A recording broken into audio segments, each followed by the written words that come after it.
les citoyens de Saint-Damien qui se sont joints à nous ce soir. Merci à tous de prendre le temps de venir rencontrer Olivier Simard et un peu plus tard en soirée, Rachel se joindra à nous, sa conjointe, afin de découvrir le très beau projet de l'Akida. Sans plus tarder, je cède la parole à Olivier. Bonsoir, Olivier. Bonsoir, merci Christiane. Merci à tout le monde d'être présent. Le but ce soir, c'est de, premièrement, qu'on se présente. Je vais me présenter moi, puis je vais présenter la famille à travers un petit PowerPoint qu'on a fait pour l'occasion. Puis ensuite, on va présenter le projet, puis on va vous donner un petit peu les grandes lignes de ce à quoi on rêve. Puis suite à ça, il va y avoir une période de questions à laquelle je pourrai répondre, ou Eric, ou Jean-François, ou les gens du conseil pourront répondre, le cas échéant. Donc, sans plus tarder, merci d'être là. Puis, je commence la présentation. Je vais faire un partage d'écran. Donc, vous allez voir, c'est environ une quinzaine de feuilles, une quinzaine de pages PowerPoint. Donc, vous allez entendre ma voix par-dessus les images. C'est parti.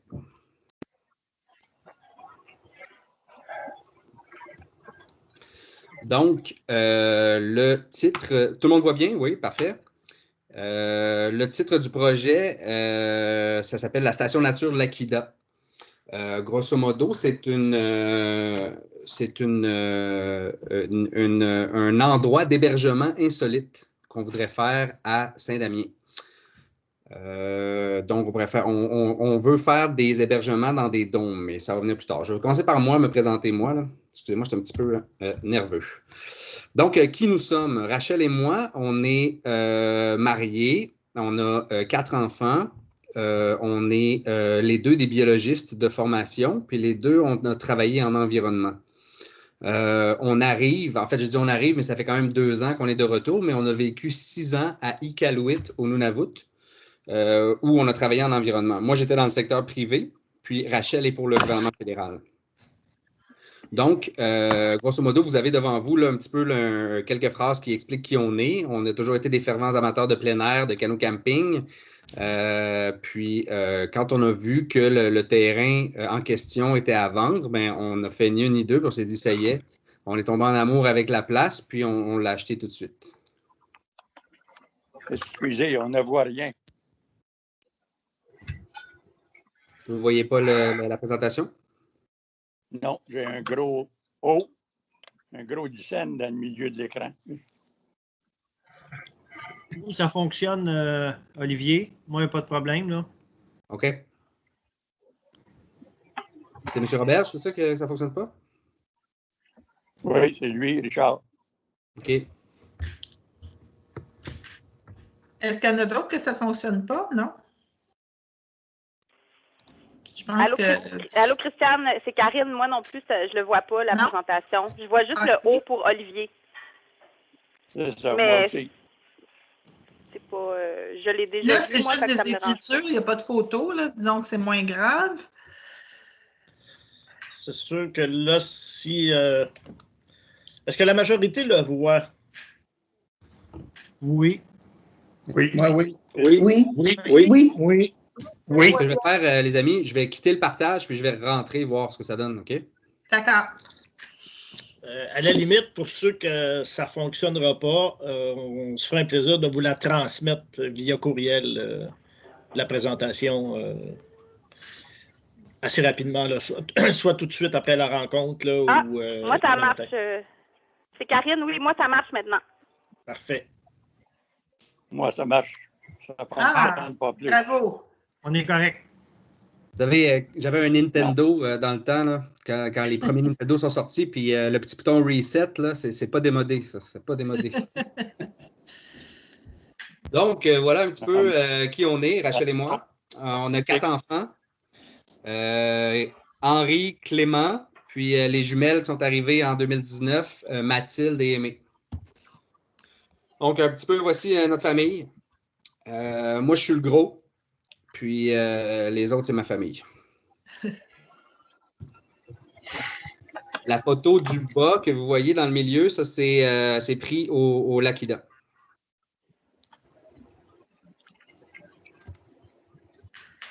Donc, un peu, notre objectif avec le projet, c'est quoi? c'est que, comme je vous l'ai dit plus tôt, on est nouvellement propriétaire d'un lot d'une superficie environ d'une centaine d'acres, qui inclut les berges, la moitié des berges du lac Ida. Puis, notre objectif, c'est d'y établir un centre de villégiature puis d'hébergement en plein air d'expérience. Donc, pas de faire quelque chose, dans le fond, qui va permettre aux citadins de pouvoir aller se ressourcer en nature, comme il y en a plusieurs, comme il y en a plusieurs qui en ont besoin ces temps-ci. Pourquoi de l'hébergement en plein air? Grosso modo, parce que le camping attire toujours les gens. Mais ce qui arrive, c'est que les gens sont moins en moins, pas de moins en moins, mais je dirais qu'il y a plusieurs personnes qui ne sont pas équipées nécessairement pour aller faire un trip dans le bois. Donc, ce qu'on veut faire, nous, c'est comme plusieurs autres compagnies, plusieurs autres entreprises le font, c'est permettre aux gens qui sont un petit peu moins équipés puis qui ont un petit peu moins la fibre du plein air d'en profiter pareil. Puis, dans le fond, de leur offrir un hébergement de type un peu glamping.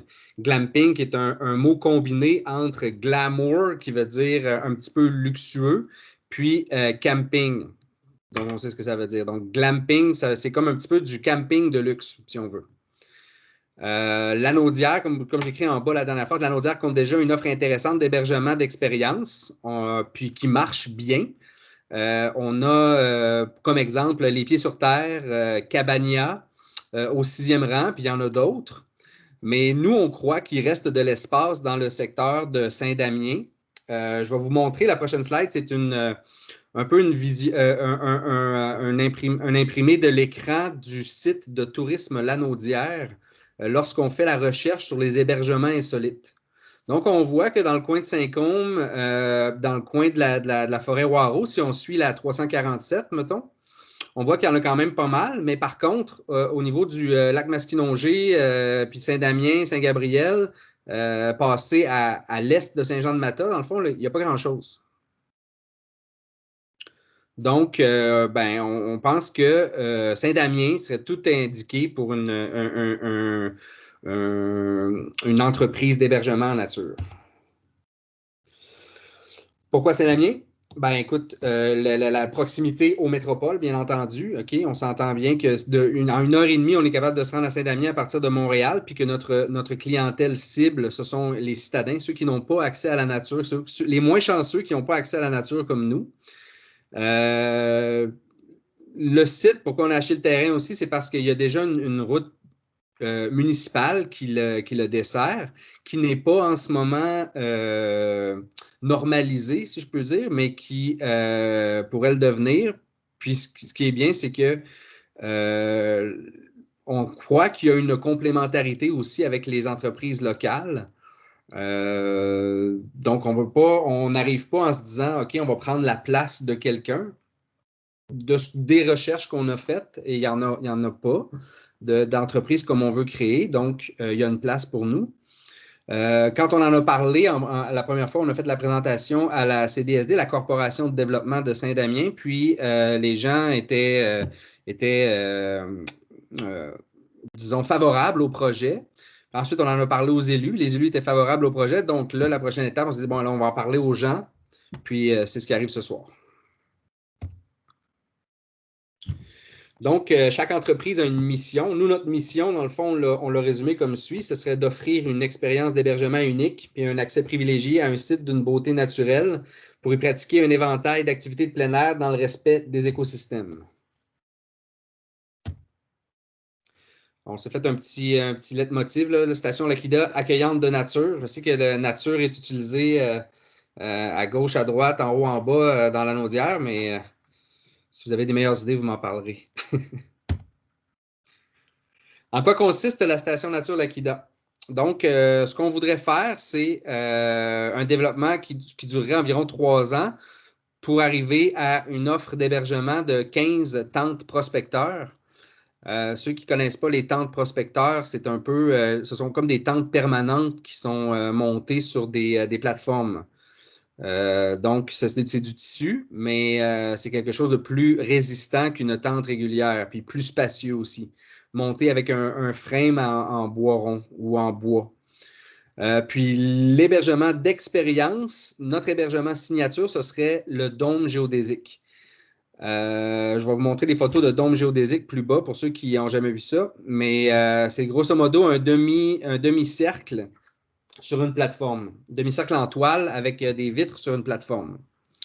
On veut complémenter notre offre d'activité par un pavillon, un yoga deck, là, un endroit pour faire du yoga, des boardwalks, c'est comme pour marcher dans la forêt, surtout dans les places qui sont un peu plus humides, de l'hébertisme, des sentiers pédestres, bref, tout ce qu'on peut retrouver, toutes sortes d'activités qu'on peut faire en forêt quand on vient de la ville.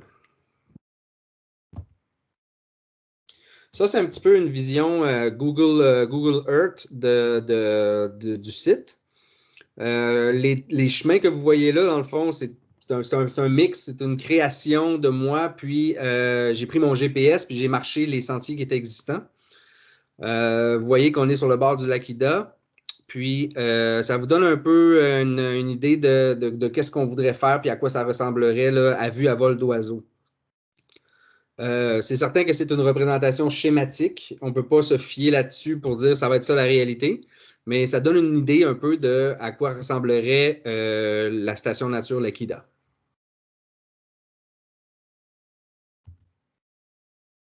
Donc, pour ce qui est des unités d'hébergement, ce que vous voyez en ce moment, c'est les deux types qu'on voudrait offrir. Donc, celle qui est en haut, la photo en haut, c'est la tente prospecteur. Là, vous devez reconnaître ça. Puis ensuite, ce que vous voyez, ce sont les dômes géodésiques. Ce sont grosso modo des dômes faits sur des frames de triangles. Puis, ce qu'on voudrait, nous, c'est en avoir différents types. Des dômes un peu plus petits pour les couples, des dômes un petit peu plus grands pour les familles. On voudrait aussi, pour les plus aventuriers, des dômes perchés, donc des dômes sur pilotis, un petit peu haut dans les airs, puis aussi des dômes qui seraient sur l'eau. Donc, ce sont nos idées pour l'instant. Puis, c'est ça qu'on voudrait faire c'est ça qu'on voudrait offrir comme hébergement à Lac Ida. Bien sûr, étant donné que c'est du camping, on offre tout ce qui est on laisserait les gens avec la possibilité de faire des feux dans le bois puis profiter de tout ce qu'on fait quand on fait du camping.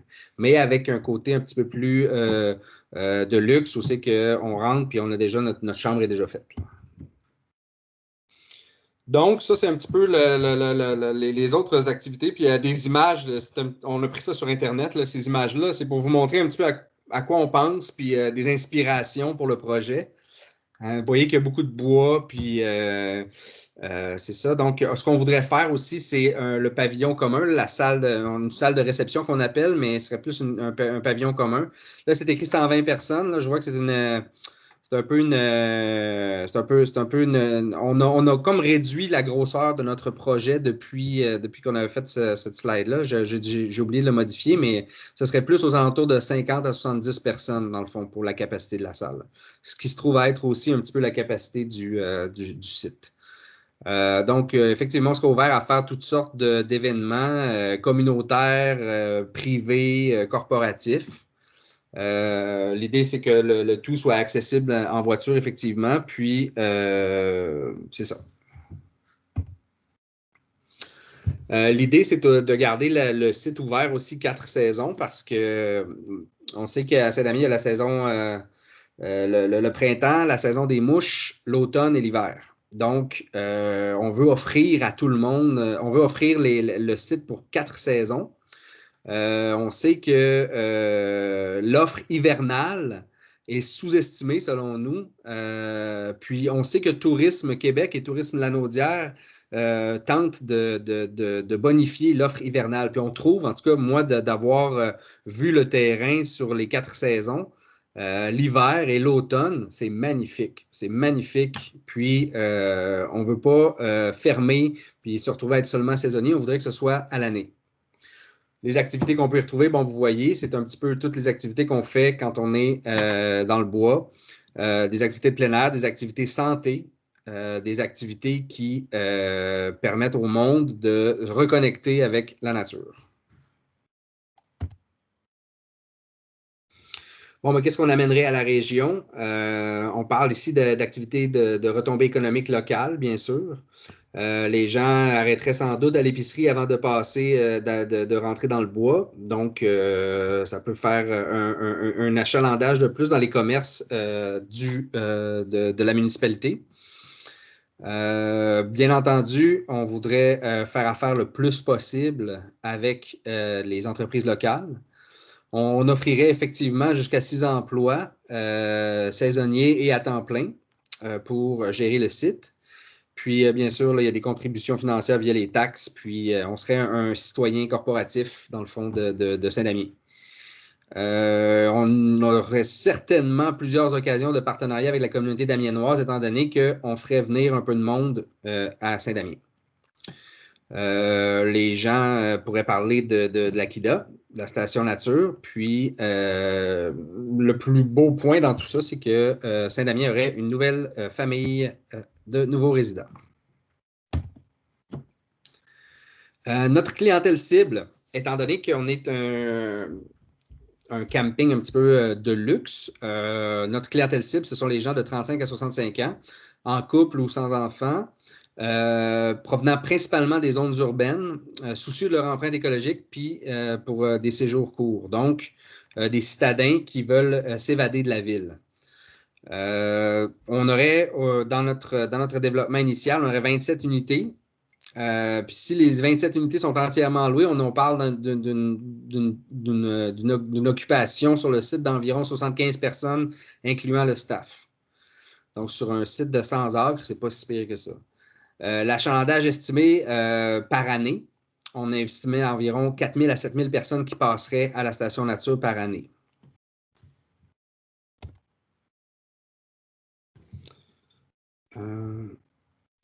Excusez-moi. Voilà. Donc, comment on ferait tout ça? On se chercherait on a des partenaires en ce moment. Là. Donc, on a la municipalité, Desjardins, qui serait grosso modo notre bailleur de fonds, la SADC de Matawini qu'on a rejoint. Bref, tout ce beau monde-là était bien intéressé à notre projet, puis trouve qu'on a une bonne idée, puis ont embarqué dans le projet jusqu'à maintenant. Donc, un petit peu les dates, si ça va de l'avant, les dates, ce serait que en ce moment, depuis l'automne dernier, bien, l'été dernier, on est en phase d'un peu de développement, de permis. On essaie de préciser un petit peu c'est quoi, qu'est-ce qu'on veut comme projet, préciser notre projet. Ensuite, à l'été prochain, étant donné que c'est un terrain qui est quand même assez... Oui, il y a des sentiers, mais il faudrait les rendre un petit peu plus carrossables. On parle il y a une bonne job, dans le fond, d'accès, puis d'implantation, savoir où est-ce qu'on va mettre les unités, où est-ce qu'on va mettre exactement quoi et comment. Donc là, on parle de probablement tout l'été prochain. Ensuite, il y aurait l'infrastructure. Donc là, on parle de l'eau potable, usée, l'électricité, bâtiments communs. Printemps, été, automne 2022, ce serait un peu la phase plus de construction. Espérons que les prix des matériaux vont avoir baissé d'ici là. Ensuite, en 2022, il y aurait effectivement aussi l'établissement des unités d'hébergement qui sont les dômes, parce que les dômes sont 4 saisons, mais les tentes prospecteurs, elles, seraient seulement durant la saison estivale. Puis, les tentes prospecteurs arriveraient après ça au printemps 2023, donc à l'été 2023, on serait au complet, on aurait fait toutes les phases de développement de notre projet. Donc, je vous ai mis un petit peu aussi des photos du site. OK? Fait que ça, c'est l'Akida avec des photos du site. Vous voyez le chemin Ida. Puis, à quoi ça ressemble un petit peu. Il y a beaucoup de champignons, beaucoup de batraciens. On reconnaît la santé d'une forêt là, à la présence de batraciens. Puis, dans notre forêt, il y en a beaucoup. Donc, un petit peu une vue à vol d'oiseau aussi de la situation d'où est-ce que c'est. Puis, voilà, ça conclut ma présentation. Merci de votre écoute, puis je suis ouvert aux questions. Donc merci Olivier. De la façon dont on va procéder, ce qu'on va faire, c'est qu'on va commencer par les questions qui sont adressées à Olivier. Donc, par la suite, là, si vous avez des questions pour la municipalité, là, pour moi en fait, ou pour les conseillers municipaux, on va y aller à la suite pour être sûr qu'on est dans un bon ordre. Donc, si vous avez des questions pour Olivier, ben, vous pouvez, je crois, débloquer votre micro ou peut-être lever la main là, avec le petit bonhomme en haut pour que je puisse, parce que moi, je ne vois pas tout le monde, étant donné qu'on est une trentaine. Donc, madame et monsieur, Lise madame Bergeron. Oui, allez-y. Oui, je suis résidente du chemin Ida. Moi, j'aurais une question pour Olivier. On s'est déjà rencontrés dans le chemin Ida là, avec Jean-François au cours des fêtes de Noël. Et j'aimerais voir si vous parlez, Olivier, excusez-moi, vous parlez, Olivier, autour de 27 emplacements, je pense, de prêt à camper dans une première phase, si j'ai bien compris. Est-ce qu'il va y avoir d'autres phases, une deuxième phase? En fait, la question sous-jacente, c'est jusqu'où pourrait aller, par exemple, le nombre d'unités éventuellement, qu'est-ce qui pourrait être acceptable finalement dans un tel projet, étant donné le territoire, étant donné aussi le 60% de couverts forestiers qu'on doit respecter, etc., selon le projet 753-10. Alors, j'aimerais vous entendre là-dessus. Peut-être que là, c'est un petit peu plus le développement ultérieur. Oui, c'est ça. Au début, on avait comme un peu des idées de grandeur, mais après avoir visité plusieurs autres sites comme ce qu'on veut faire, puis tout, on s'est dit, OK, on va commencer avec le commencement. Puis le commencement, c'est quand même un bon commencement, c'est 27 emplacements. Oui, tout à fait. On se voit pas dépasser 40 emplacements au final, mais en même temps, ça va dépendre de plusieurs facteurs. On commencerait par ça, on trouverait le budget pour ça, puis on ferait le développement pour 27 emplacements. Mais si ça va bien, si on voit qu'il y a de la place, c'est quelque chose qui va être un peu organique, qui va se développer aussi selon l'achalandage. On va voir comment ça fonctionne. Est-ce que c'est viable? Économiquement aussi, on s'entend qu'il faut être capable de rendre ça économiquement viable pour qu'on puisse le continuer puis vivre de ça. Donc, on commencerait par 27. Je sais que quand on avait fait la plénière là, sur le rond-point, j'avais parlé de 40. C'est encore ça. C'est encore ça, éventuellement, notre maximum, si je peux m'exprimer ainsi, d'unités qu'on aimerait avoir. Mais on va commencer par 27, puis c'est pas sûr qu'on va aller plus que 27, dépendamment de comment ça fonctionne, dépendamment de c'est quoi l'ampleur de la tâche, puis est-ce que les gens vont venir? C'est encore, quand on se lance en affaires comme ça, il y a beaucoup de points d'interrogation. C'est un gros risque qu'on prend. Puis nous, on y croit. Il faut y croire. Mais en ce qui a trait à quoi ça va avoir l'air plus tard, là, je ne suis pas, moi, un Hilton de ce monde. Là. Je ne peux pas te dire voici le plan du site au complet, à quoi ça va avoir l'air dans 5 ans. Je ne peux pas te dire ça. Mais ce que je peux dire, c'est qu'on va commencer avec ce qu'on croit qui va fonctionner. Puis pour l'instant, c'est 27. Peut-être que ça ne sera jamais plus que 27. Peut-être que si ça va se rendre, ça pourrait augmenter. Ça va peut-être être à 30, ça va peut-être être à 35, peut-être 40. Mais 40, ça semble être un petit peu le maximum qui nous permettrait d'offrir la qualité d'hébergement qu'on veut offrir aux gens aussi, parce qu'il ne faut pas que tout le monde se ramasse. Nous, on veut s'éloigner du type traditionnel, là, si vous en connaissez, là, où est-ce que tout le monde est cordé un à côté de l'autre. Oui. C'est pas du tout ça, vers ça qu'on veut aller. Nous, on comprend que les gens qui quittent la ville, ils veulent aller en forêt, ils veulent pas aller nécessairement à avoir des gens à côté, directement à côté de nous, puis les entendre péter durant la nuit, là, si vous me pardonnez l'expression, là, mais c'est pas ça qu'on vise, puis on veut jamais se rendre là. On n'est pas... mais c'est ça. Disons, si vous voulez un chiffre, là, vous voulez que je vous lance un chiffre ce soir, ça serait 40. Mais on va commencer par 27, puis on verra après ça. En fait, la question, c'est que c'est un très beau projet qui a beaucoup de possibilités, même pour les gens de Saint-Damien. Mais c'est sûr qu'on se demande toujours, mais jusqu'où ça va aller? Vous comprenez un peu que c'est quand même un nouveau projet. Ça peut augmenter beaucoup la circulation. On se demande un petit peu jusqu'où. Est-ce que vous excluez les autres? Je peux suggérer quelque chose? Oui, allez-y. Je vous suggère, OK, allez voir un endroit comme, si vous voulez voir à quoi ça ressemble, ce qu'on veut faire, là, le feel de c'est quoi, puis allez voir Cabania. Oui. OK? Allez en voir un autre. Allez juste le marcher, pas besoin d'aller prendre une nuitée dedans. Vous allez marcher un autre site comme ceux que je vais nommer, puis je peux vous en donner là, qui sont nos inspirations. Puis vous allez trouver que ça a bien du bon sens, là, que c'est pas quelque chose, c'est pas un. J'ai entendu dire des golfs, là, mais ça n'a rien à voir. Bien, je vous remercie beaucoup de votre réponse. Merci, Mme Bergeron. J'ai administration qui avait levé la main. Qui est administration? Je pense que c'est moi. C'est Jean-François Lévesque. Je m'excuse. Allez-y. Alors, bonjour Olivier. Donc, bonjour Jean-François. Alors, c'est ça. Ben, avant de poser ma question, j'avais 2 commentaires. Pour le bénéfice des gens, en fait, le pourtour du lac ou la berge du lac ne représente pas une demi, en fait, de ton territoire, mais bien un tiers. Le 2 tiers de la berge, ben, en fait, pour le bénéfice des gens, j'en suis propriétaire. Donc, c'est sûr qu'un projet comme celui-là m'interpelle beaucoup. D'emblée, comme individu, je te trouve très sympathique, mais je dois quand même manifester que j'ai beaucoup d'inquiétudes par rapport au développement commercial, en fait, du lac. Donc, c'est sûr que j'aurais beaucoup de commentaires et de questions à te poser, mais je vais y aller avec un autre commentaire concernant Cabania.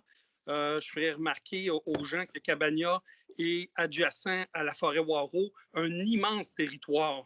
Le territoire que tu nous proposes sur 100 acres, selon moi, est un territoire relativement très restreint pour inviter une quarantaine de familles à venir faire du camping sur le site. Ce qui m'amène à poser comme question, comment tu entreprends de limiter en fait la circulation de ta clientèle sur ton territoire? Pour le bénéfice des gens, s'il y en a qui connaissent Pareto, donc la loi de Pareto, donc ça dit 80-20. Alors, un petit calcul simple, si tu as 7000 personnes qui viennent chez vous, ça veut dire que 20% de ces 7000 personnes-là, c'est 1400 personnes. Donc, je me demande comment je vais gérer, en fait, une intrusion chez moi de 1400 personnes durant ta saison estivale. Alors, comment tu vas gérer cette abondance d'individus, de familles, de villégiateurs sur mon territoire? Bon, il y a plusieurs manières. Premièrement, les gens vont avoir de l'information. Les gens, on va avoir un site Internet qui va permettre de donner toutes les informations sur l'endroit. OK? Sur le site, donc, on pourrait clairement dire aux gens de ne pas dépasser ces limites-là. Puis les limites, on peut les mettre claires aussi avec des indications visuelles. Mais Jean-François, je ne peux pas non plus, comment je peux dire ça? Je ne peux pas garantir qu'il n'y a personne qui va mettre le pied chez vous à un moment donné parce que je serais un menteur. Là, c'est impossible à faire, ça, de garantir ça. Okay? Ce que je peux te garantir, par exemple, c'est que je vais faire tout en mon pouvoir pour que ça n'arrive pas sans aller non plus à faire comme Trump et faire un mur à la frontière. Là, mais il y a moyen de mettre des indications visuelles, il y a moyen de faire nos sentiers en conséquence, qui font des loops, qui reviennent sur eux-mêmes. Puis de bien s'assurer que les gens soient au courant des limites du terrain, puis de les mettre clairs et visibles. Mais à partir de ça, écoute, je veux dire, je pourrais te renvoyer la balle là, si tu as des employés qui décident de partir sa brosse puis de venir courir chez nous. Comment tu penses empêcher ça? Je veux dire, c'est sûr que ce n'est pas la même mesure, mais quoi qu'il en soit, l'important, c'est que je vais faire tout ce qui est en mon pouvoir pour que ça n'arrive pas. Je ne peux pas te garantir que ça n'arrivera pas, mais l'idée, c'est que effectivement, il va falloir apprendre à vivre ensemble. Donc, je trouve ton exemple très anecdotique. J'ai une deuxième question. Là, tu nous as présenté un PowerPoint, un projet fait maison, tout ça. J'aimerais savoir, dans tes démarches, est-ce que tu as obtenu un plan préliminaire d'implantation fait par un ingénieur civil?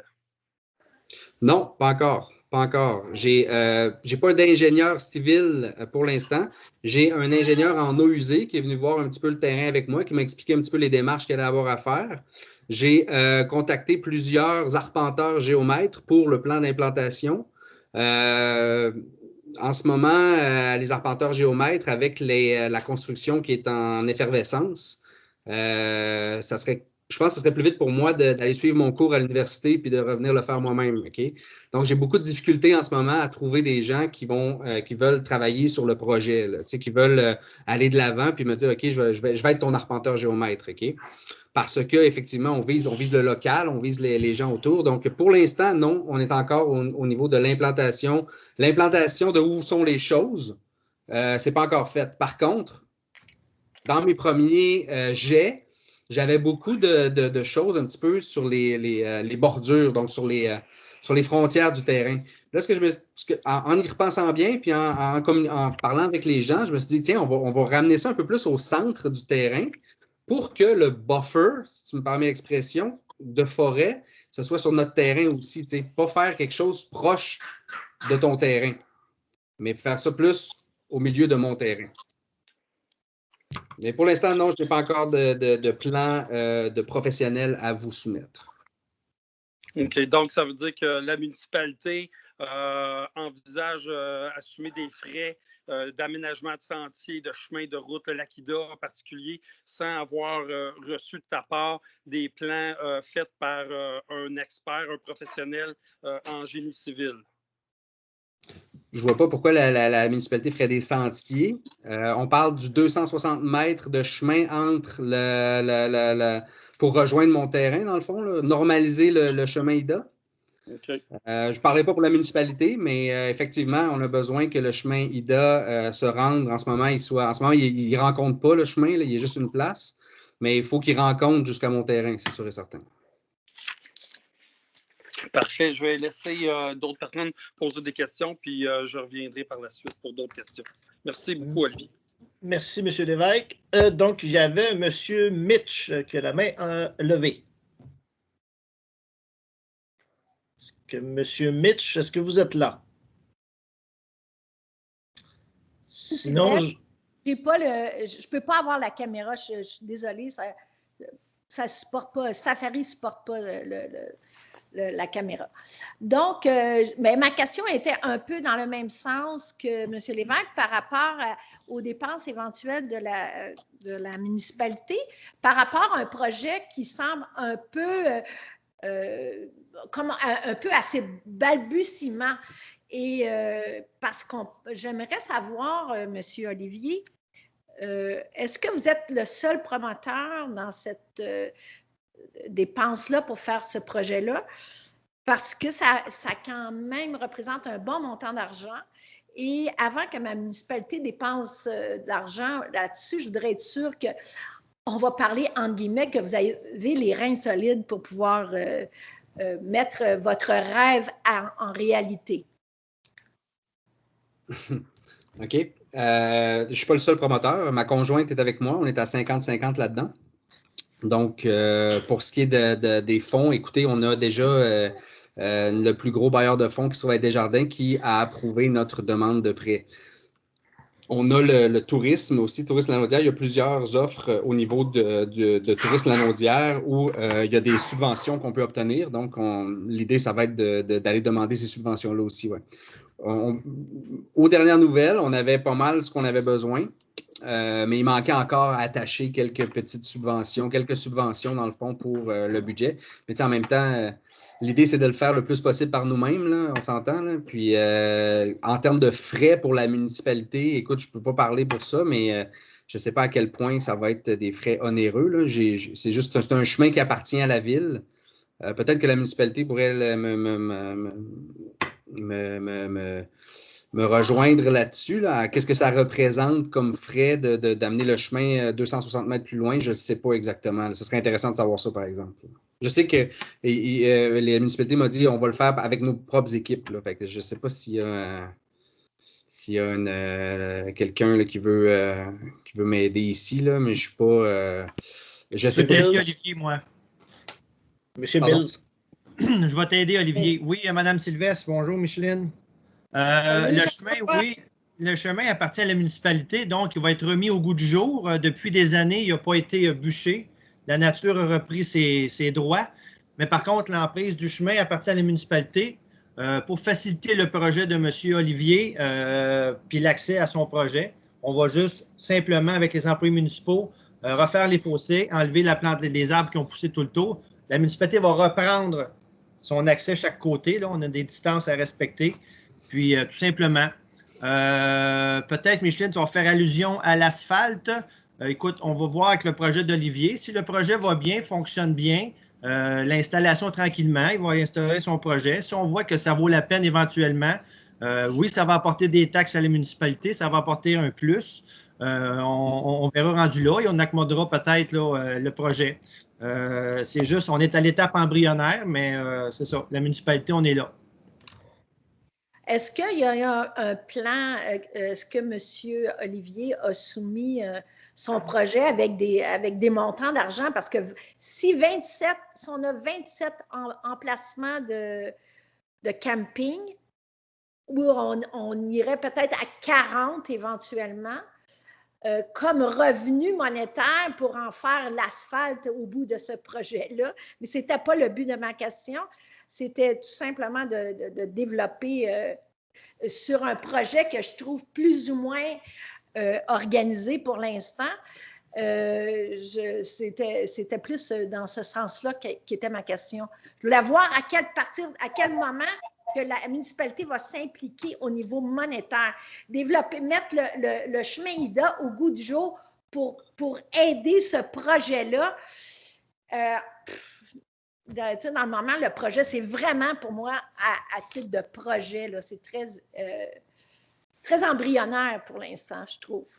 Mais je pense que différentes compagnies, pour avoir été en business, on commence tranquillement, que ce soit du safran, que ce soit un projet autre. On commence par le début. Le côté monétaire peut devenir personnel pour tout de suite. Je ne vois pas pourquoi c'est très important, ce côté-là, pour toi, Micheline. Mais le projet va commencer tranquillement. Tout le monde va s'adapter. Quand ça vient avec mes taxes, ça devient plus personnel. Là. Que M. Olivier développe son terrain, puis qu'il fasse des emplacements, qu'il fasse des implantations, qu'il y ait un urbaniste. Il a dit lui-même que ce n'est pas demain qu'il va avoir un urbaniste. Est-ce qu'il va avoir des ingénieurs pour nous faire un vrai plan? Est-ce qu'il va avoir un plan? Est-ce qu'il va proposer quelque chose de plus solide? Parce que dans le moment, c'est un PowerPoint qu'on a. Puis c'est sur la foi de ce PowerPoint-là que la Ville veut engager des dépenses éventuellement. Il n'y a pas de dépenses engagées. Là. On remet le chemin au bout du jour. Pas dans le moment, mais éventuellement, je ne sais pas. Donc, OK, mais la Ville, à court terme, qu'est-ce que vous prévoyez faire comme dépenses? Pour aider, monsieur, le projet de M. Olivier, tu l'as dit tantôt, c'est pour aider le projet d'Olivier que vous allez mettre le chemin IDA au goût du jour. Oui, mais si vous permettez, on va le mettre, on continue avec un chemin de terre, un chemin de gravier, et c'est vraiment des coûts minimes qui vont être faits par nos travaux publics. Alors, c'est un très minime investissement dans les municipalités pour attirer vraiment beaucoup de gens qui vont venir connaître notre municipalité et qui vont venir jouir de la nature et d'un parc qui va être très calme. Alors, si on parle d'asphalte, c'est peut-être dans 15 ans. Alors, on n'en parlera pas aujourd'hui. C'est vraiment très loin, ça, dans nos… Jean-François m'avait parlé de 3 ans. Fait que c'est pour ça que je parle d'asphalte. Donc, parce que moi, dans le chemin IDA, j'avais auparavant un tuyau qui amenait mon eau. Puis c'est à ce moment-là que Jean-François me dit « Ah, ben oui, mais c'est parce qu'on va peut-être faire des changements. » Mais ça, c'est personnel, je ne veux pas amener ça là. Je ne pensais pas que vous étiez pour engager des dépenses pour le chemin IDA pour le mettre au goût du jour. Bon, en tout cas, ça, c'est une question. L'autre question, je voudrais savoir, le 60 et le 40 Donc, un 60 qui doit être conservé au niveau forestier. Je voudrais savoir, est-ce que c'est seulement que la canopée qui va rester dans ce 60 %-là ou on peut aménager ce 60 %-là de forêt? Est-ce que ça peut être travaillé? Est-ce que c'est là que seront les pistes de ski de fond, de raquettes? Bien, si je peux répondre à cette question-là, Mme Sylvestre, le règlement a été conçu que la conservation du couvert boisé, il doit conserver 60% du couvert boisé sur l'ensemble de son terrain. Donc, évidemment, s'il décide de faire des sentiers et de déboiser des sentiers, ben, ça rentre dans son 40% d'utilisation. Pas dans son 60%. Donc, le 60% va demeurer intact et vierge. Oui, c'est ça. OK. Donc, je voudrais savoir, dans le 40%, on a parlé de terrain, de prêt à camper et de camping semi-aménagé. Je voudrais savoir quels sont les pourcentages de chacun des deux, parce qu'il y a deux définitions. J'imagine qu'Olivier peut répondre à la définition camping aménagé, semi-aménagé puis prêt à camper. Parce qu'on a parlé tantôt, il a parlé de glamping seulement, mais est-ce que les gens vont pouvoir arriver puis amener leur tente? Et à ce moment-là, je voudrais savoir si ces terrains-là seront la même grandeur que les terrains qui seront semi-aménagés. Ben, au début du projet, on avait effectivement des emplacements de camping sauvage qu'on a décidé de retirer au fur et à mesure du développement du projet parce que ça faisait beaucoup de gens pour pas vraiment beaucoup de revenus après ça. Donc, en retirant les campings sauvages, pour se concentrer uniquement sur les unités d'hébergement de tentes prospecteurs ou dômes, ça faisait beaucoup plus de sens pour nous. Donc, non, il n'y aura pas, dans le plan actuel, il n'y a aucune place de camping sauvage. OK. Parlant de revenus, c'est quoi quel est votre plan pour les revenus, justement? Parce que c'est important parce qu'on veut savoir si ce projet-là est viable et pour savoir c'est quoi la pérennité possible du projet. Excusez-moi, Mme Sylvestre. J'embarque pas là-dedans ce soir. Excusez-moi, Mme Sylvestre. Madame Sylvestre, je ne crois pas que ce soit l'endroit pour dévoiler des chiffres. Je vous rappelle qu'on est en présentation d'un projet de développement puis d'une modification de règlement d'urbanisme. Donc, monsieur n'a pas, à moins qu'il désire de le faire, là, monsieur n'a pas à dévoiler ses chiffres. OK, mais c'est justement le changement d'urbanisme, le changement de zonage est basé sur le projet de monsieur.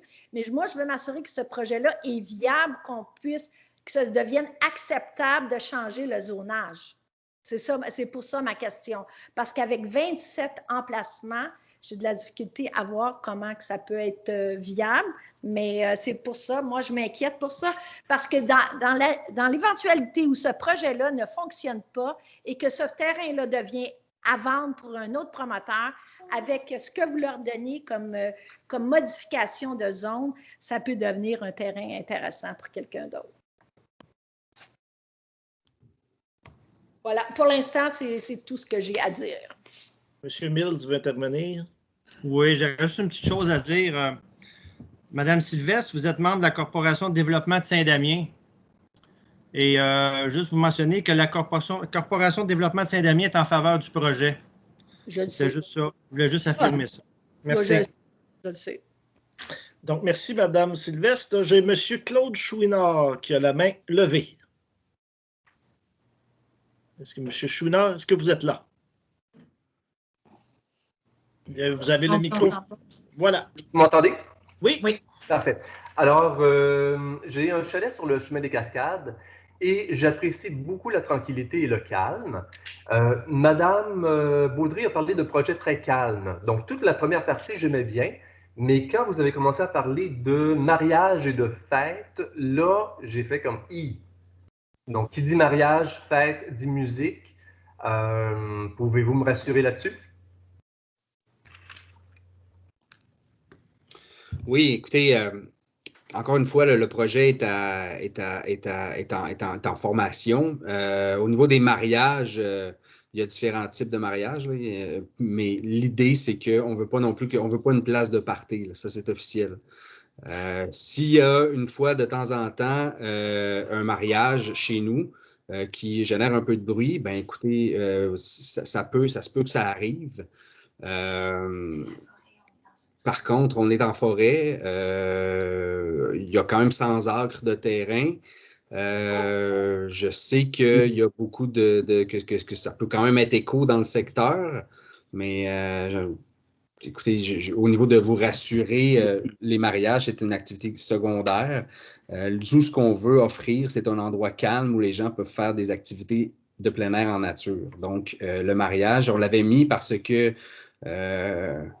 on se disait un peu que on voulait s'offrir le plus, dans le fond, d'options de revenus possibles, mais c'est pas la principale chose du projet, le mariage. La principale activité commerciale, c'est l'hébergement de familles et de couples dans nos unités d'hébergement.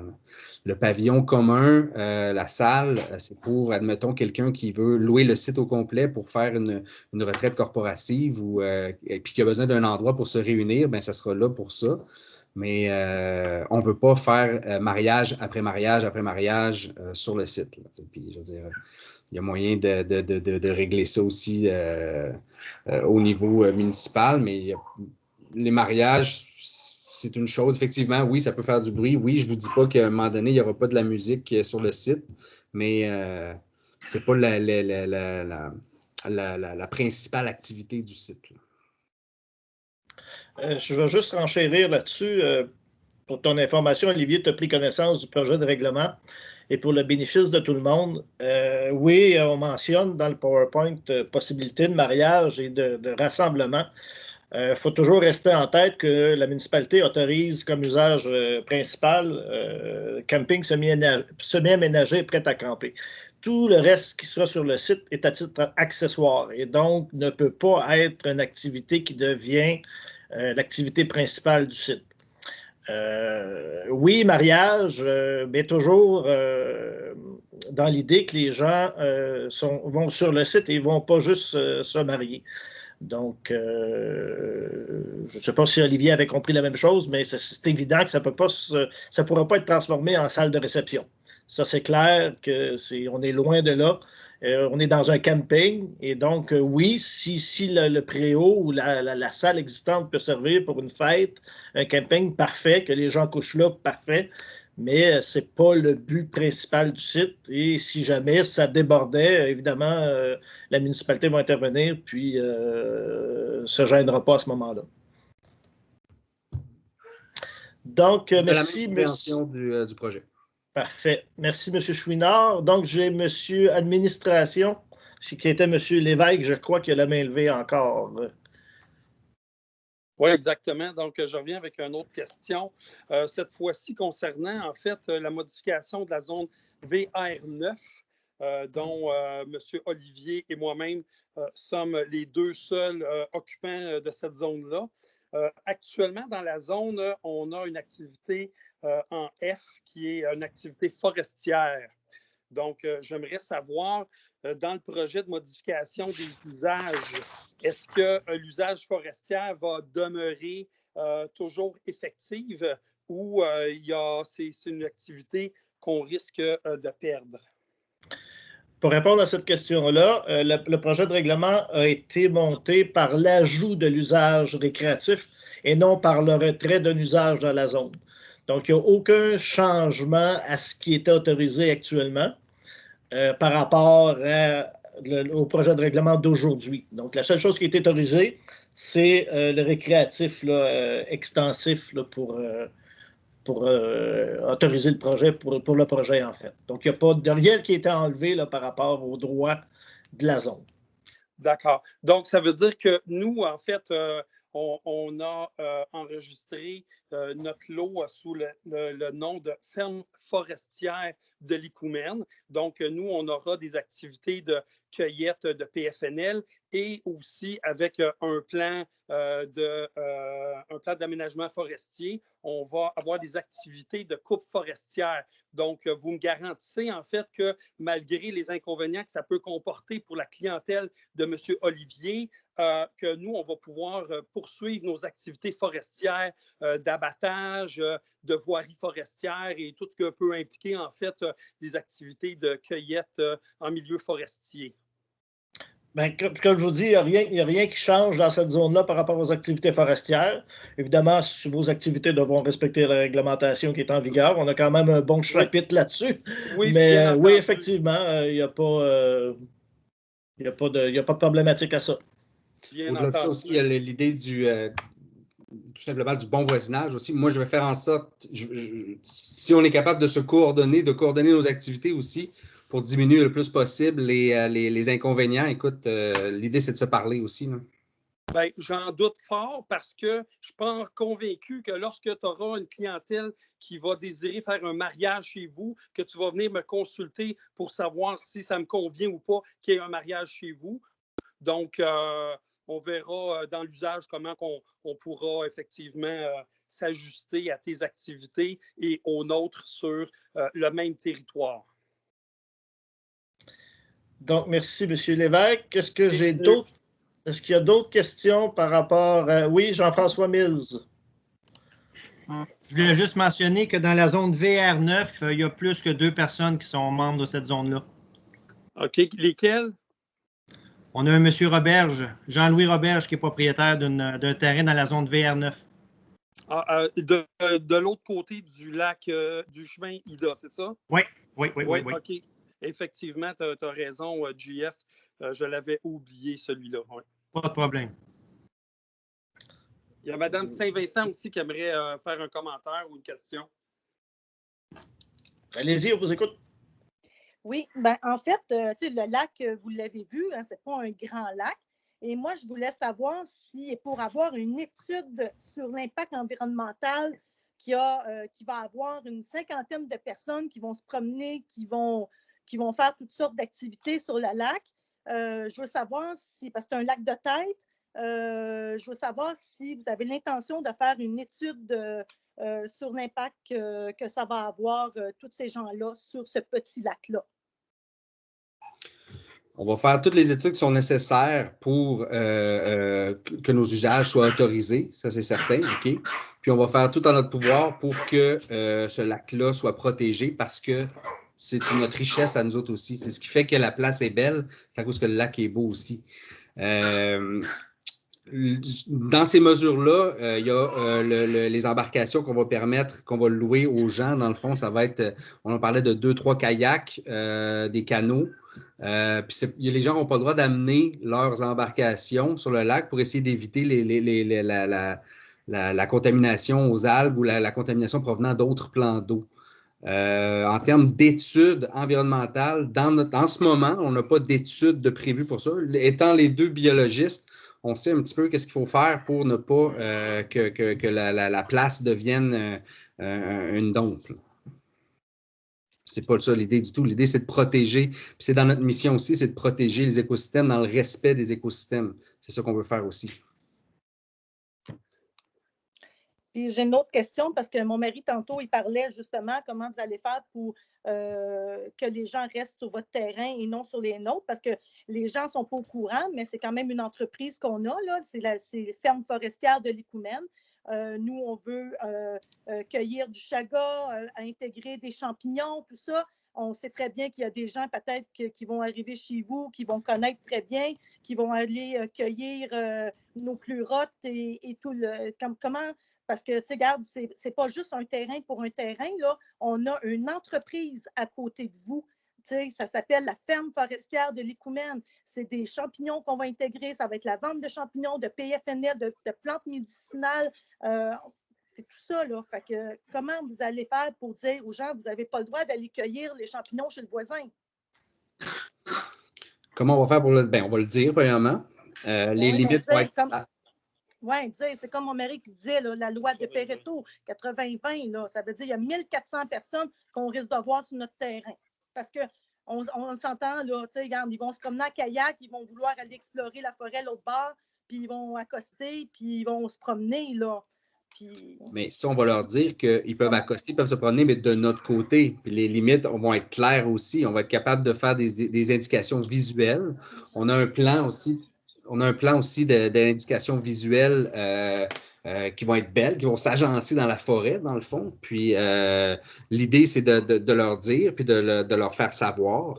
Mais comme je disais tantôt aussi, c'est très difficile de garantir ça, à moins de construire un mur, puis ça défait tout le principe. Là. Tu ne peux pas aller construire un mur en forêt non plus. Là, par contre, de faire en sorte de se parler, puis de faire en sorte que les sentiers ne dépassent pas les limites du terrain. Écoute, ça je pense que ça fait une bonne différence aussi. Là. De dire aux gens de ne pas quitter les sentiers. Si vous voyez dans des places comme... c'est ça, là, il y a moyen de baliser des sentiers puis de dire aux gens de ne pas quitter dans les sentiers aussi. J'ai hâte de voir ça. Merci. Pour vous sécuriser, peut-être, je fais beaucoup de marches en forêt et lorsque nous allons sur des terrains, la plupart du temps, on est bien avisé de ne pas aller à l'extérieur des sentiers pour protéger le couvert végétal. Donc, les sentiers sont balisés et on nous demande vraiment, les gens qui veulent aller se promener en forêt, normalement, c'est des gens respectueux de la nature. Donc, merci, Mme Baudry. Je rajouterais juste une chose, Mme Baudry. C'est la loi de Pareto. Vous irez sur Google puis vous taperez Pareto. Il y a 80% des gens qui vont être respectueux, qui vont suivre les règles. C'est comme dans la société. Je veux dire, c'est pas tout le monde qui font leurs arrêts et puis qui suivent les indications sur la route. Si c'était le cas, ben il n'y a aucun gouvernement qui mettrait de l'argent dans le coffre avec les contraventions. Donc, écoutez, là, je comprends que la majorité des gens, 80% vont respecter, mais nous, ce qui nous préoccupe, c'est le 20%. C'est 1400 personnes. Pensez-y, là, 1400 personnes qu'on va devoir gérer, nous, de notre côté. Donc, c'est notre principale préoccupation. Puis, on s'attend effectivement à ce que M. Olivier nous rassure, mais pas juste par des paroles puis des peut-être. Là. Je veux dire, on veut savoir concrètement comment il va s'y prendre pour gérer ces 1400 personnes-là. Moi, en dehors de ça, là, il fera bien ce qu'il veut chez eux. Là. C'est chez eux, il a le droit de faire ce qu'il veut. Mais à partir du moment où il y a des intrusions chez nous, puis on l'estime à 1400, bien, il y a matière à se poser des questions. Puis aujourd'hui, la consultation publique sert justement à exprimer nos préoccupations. Alors moi, je veux des réponses sérieuses. Je veux pas du blabla de peut-être, on va mettre des affiches, on va le dire au monde, hey, il y en a 1400 qui vont circuler chez nous. Fait que moi, M. Olivier, je ne suis pas satisfait de votre réponse, puis je m'attends à ce que la municipalité, la MRC, puisse aider M. Olivier à trouver une stratégie pour limiter, en fait, ces individus-là qui, oui, en toute bonne foi, vont se présenter chez eux pour vivre une expérience de plein air, mais pas chez nous. Qu'est-ce que vous voulez? Je pense que c'est légitime de ma part de ne pas vouloir accepter que la partie commerciale que M. Olivier souhaite attribuer au lac, à son territoire, ben j'ai pas aucune obligation, moi, de vouloir participer à ça. Puis, en fait, puis il fera ce qu'il veut, là. Vous déciderez, si vous, votre municipalité, décide que c'est un projet qui est intéressant, bien, fine, tant mieux, on va l'accepter. Puis, Olivier, je le trouve sympathique, c'est un bon gars. Je ferai un 5 à 7 avec lui n'importe quand. C'est les 1400 personnes que je vais devoir gérer chez nous qui me préoccupent. Donc, merci, M. Lévesque. J'ai Mme Sylvestre. C'est Mme Sylvestre qui a levé la main. Est-ce que vous êtes là? Moi, je vais revenir un peu par rapport à la sécurité. Claude Chouinard a parlé de la tranquillité du chemin des Cascades.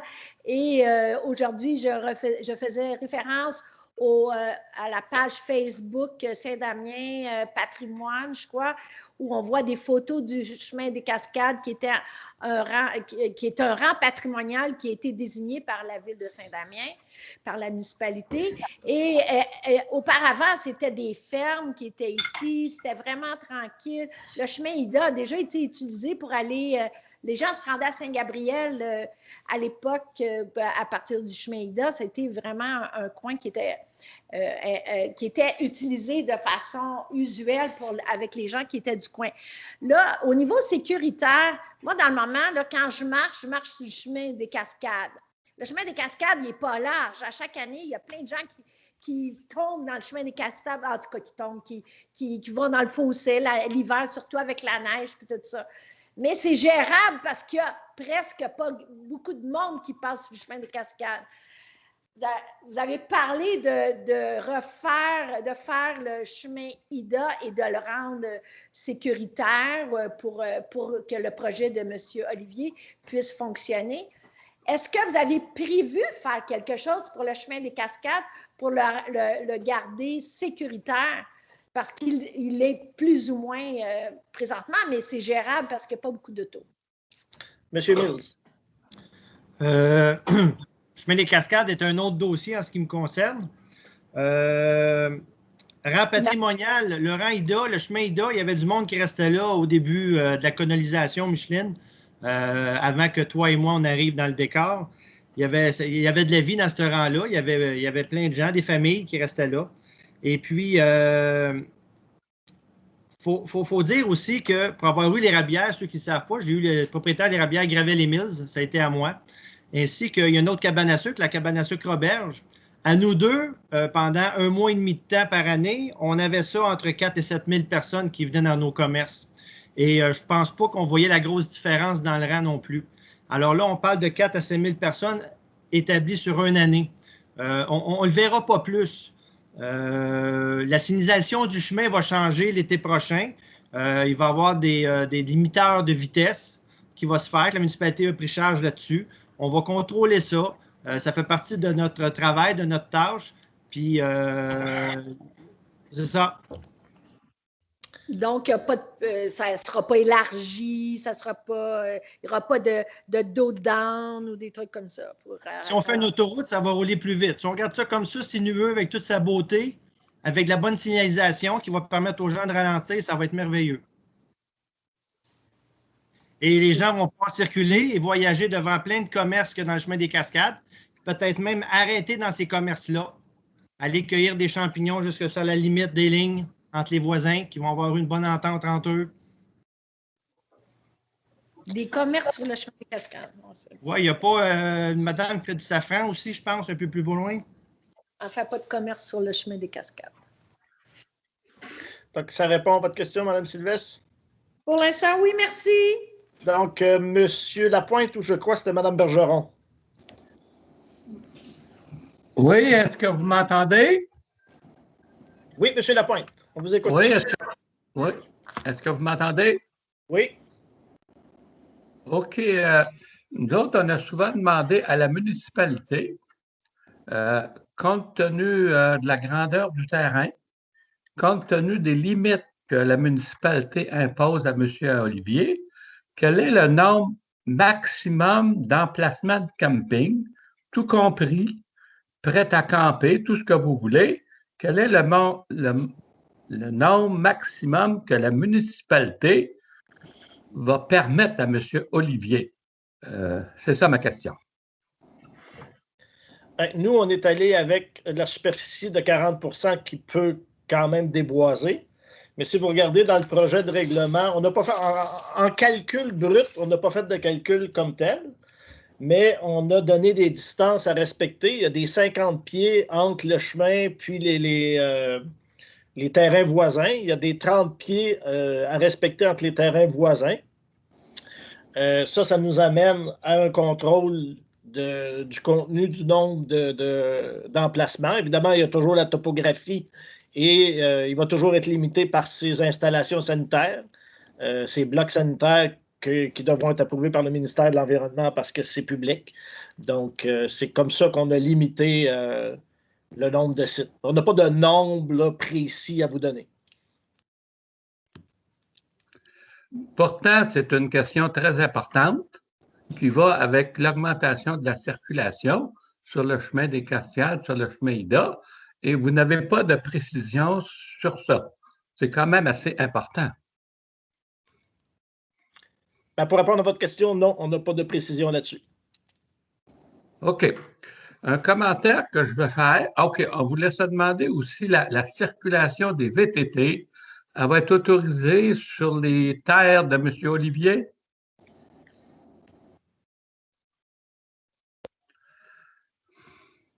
Non, étant donné que les gens qui vont venir, notre clientèle, ce qu'on va leur offrir, c'est une quiétude en forêt. Il n'y a pas de. Notre modèle d'affaires, il n'y a pas de moteur, il n'y a pas de VTT, il n'y a pas de skidoo, il n'y a pas de bateau à moteur, il n'y a aucun moteur qui va être permis chez nous, autre que ceux nécessaires à l'entretien du site. OK. Un dernier commentaire, c'est que je sais que l'administration municipale est beaucoup plus sensible aux arguments de M. Olivier qu'aux inquiétudes des citoyens de ce secteur-là. Alors, ça termine mon intervention. Monsieur Patrice Quéron. Non, oui, c'est ça. En réalité, j'ai le nom de mon nom, c'est Lise Lausier. Bonsoir à tous. Tout d'abord, je suis vraiment contente de cette rencontre-là. Je veux féliciter les promoteurs pour leur beau projet. Je trouve que c'est rassurant que ce soit des biologistes. C'est un projet, à mon avis, qui est éco-responsable. Je trouve merveilleux que ça puisse faire rayonner notre village, mais sans que ça devienne un Mont-Tremblant. Et c'est ce que j'entends ce soir. Les promoteurs, ils n'ont pas l'intérêt de faire un Saint-Sauveur, un Mont-Tremblant, au contraire. Et le type de clientèle qu'ils vont cibler, je crois que c'est des gens qui vont être aussi à leur image. D'un autre côté, moi, je comprends parfaitement les préoccupations de certaines personnes, puis je trouve ça vraiment intéressant de vous entendre. L'autre chose aussi, c'est que je crois à l'honnêteté, l'ouverture, la transparence de M. Olivier. J'ai comme cette confiance-là. Je l'ai vu 2 fois, c'est la 2e fois, mais j'ai cette confiance-là. Moi, je suis résidente du chemin du Coteau du Lac. Je suis permanente depuis 4 ans, mais j'étais là depuis 10 ans avant, donc 14 ans. Et nous, on avait le camping Michaud. Il y avait une 40aine d'emplacements. Donc, à tous les vendredis soirs, il y avait une 30aine de voitures qui montaient. Ils s'installaient et le dimanche soir, ils repartaient. Et je vous dirais qu'on n'a vraiment jamais eu de problème. Nous, on a une terre de 21 arpents. Les gens allaient marcher chez nous. On leur permettait, là, parce que ce n'était pas une entreprise, hein, c'était juste une... Et vraiment, ça a duré. On a été là pendant un bon 6 ans avant qu'il y ait une fermeture du camping. Puis ça a été toujours dans un grand respect parce qu'entre autres, les propriétaires, les Michauds, se sont assurés de faire respecter la quiétude dans le secteur. Non, mais écoute, on se parlera plus longuement, OK? Je serais intéressé à te parler plus longuement pour que tu me donnes des trucs. Je suis ouvert à la conversation. Merci beaucoup, madame. Monsieur Saint-Amour. Oui, j'ai fait un petit calcul. C'est pas une question, c'est juste un commentaire, là.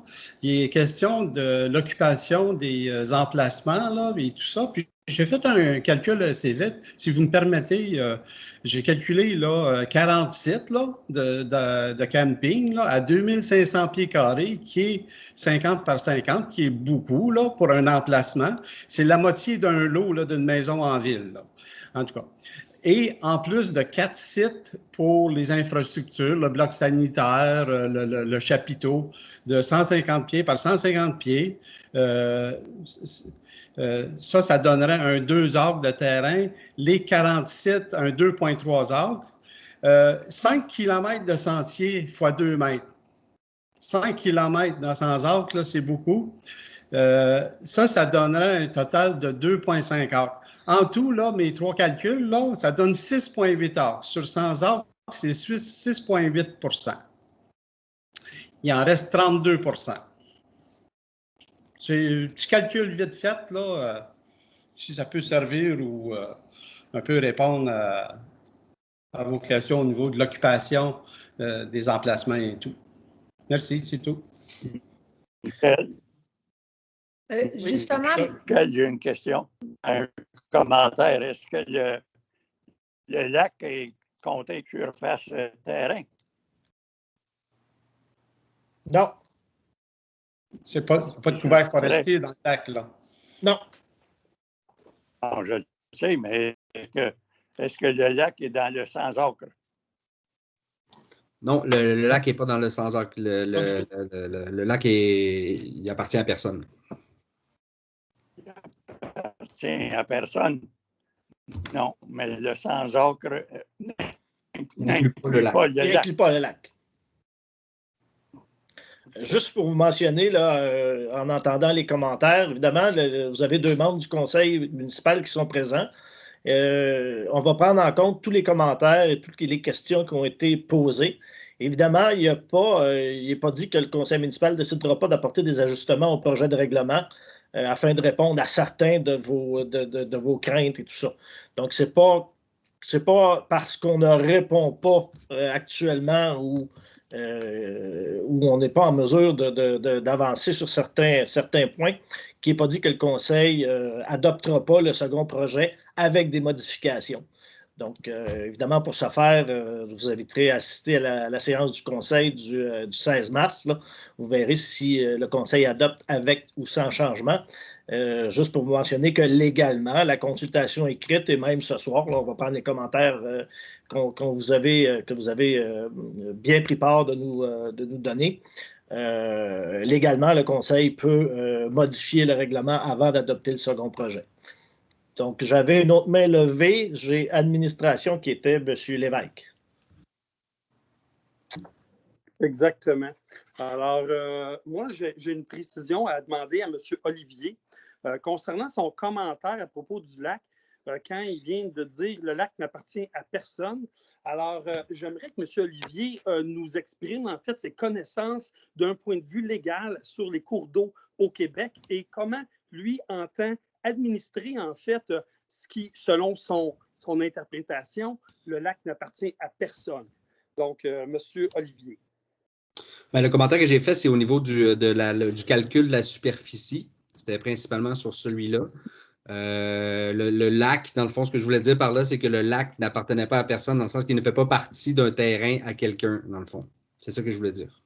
Parfait. Donc, le lac appartient au domaine hydrique, M. Lévesque. Alors, la question était pour M. Olivier et je voulais savoir quelle connaissance qu'il y avait d'un point de vue légal concernant l'usage des cours d'eau au Québec. Ben, je ne suis pas juriste, là. J'ai pas honnêtement, je n'ai pas une connaissance élargie de l'usage des cours d'eau au Québec. Non, peut-être que tu peux m'en apprendre, Jean-François. Non, mais je pense qu'en tant que promoteur, tu aurais pu effectivement te renseigner auprès de personnes qui ont les compétences, genre un avocat ou quelqu'un d'autre qui détient les connaissances. Je pense que quand tu t'exprimes en disant que tu souhaites avoir une bonne entente avec tes voisins, puis tu n'es même pas au courant comment la loi administre les cours d'eau au Québec, nous, mettons que j'ai un léger doute sur, pas ta bonne foi, mais sur tes lunettes roses. Merci beaucoup. Ben écoute, ce que je peux dire dans le fond, c'est que c'est un projet qui est en construction en ce moment. La rencontre qu'on a ce soir, c'est une étape dans le projet, c'est un jalon. Effectivement, le besoin étant là, je vais consulter, je vais me renseigner là-dessus, c'est sûr et certain. Parfait, puis tu me tiendras au courant. Ça me fera plaisir d'en discuter avec toi sur les aspects légaux qu'on a, nous, citoyens, sur les cours d'eau du Québec. Merci. Donc, j'ai M. Lapointe qui a la main levée.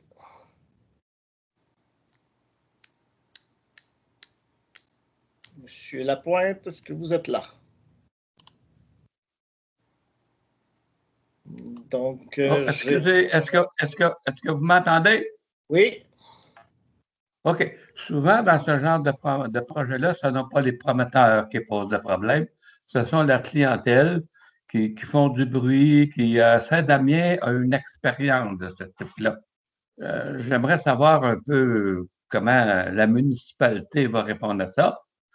Et je reviens à ma question antérieure. La municipalité ne sait pas encore si elle va accorder à M. Olivier 40 places d'emplacement ou 300. Répondez à ça. Jean-François.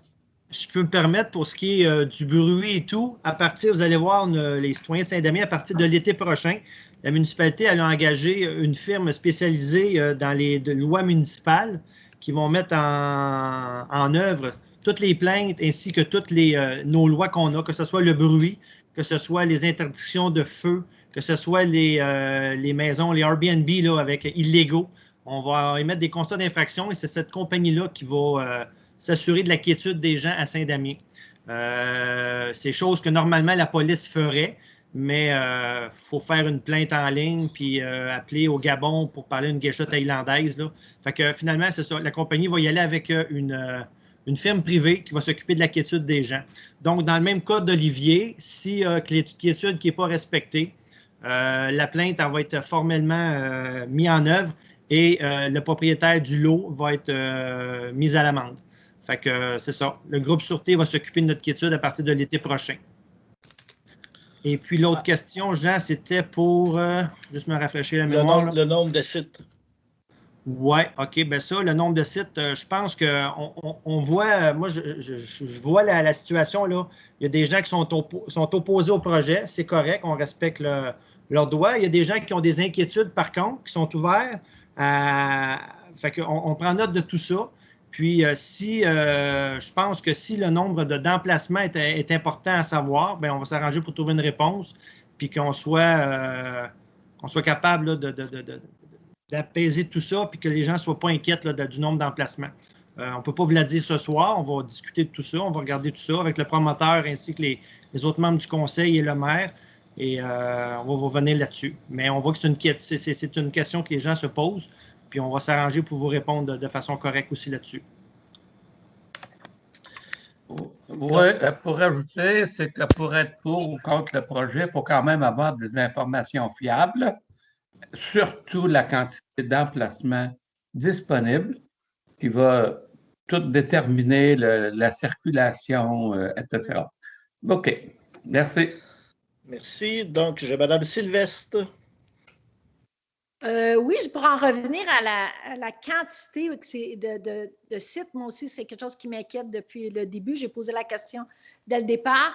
À mon avis, c'est quelque chose de mathématique, donc ça ne devrait pas être très compliqué. Je ne pense pas que ça prend tout le conseil pour décider combien il pourrait avoir de place.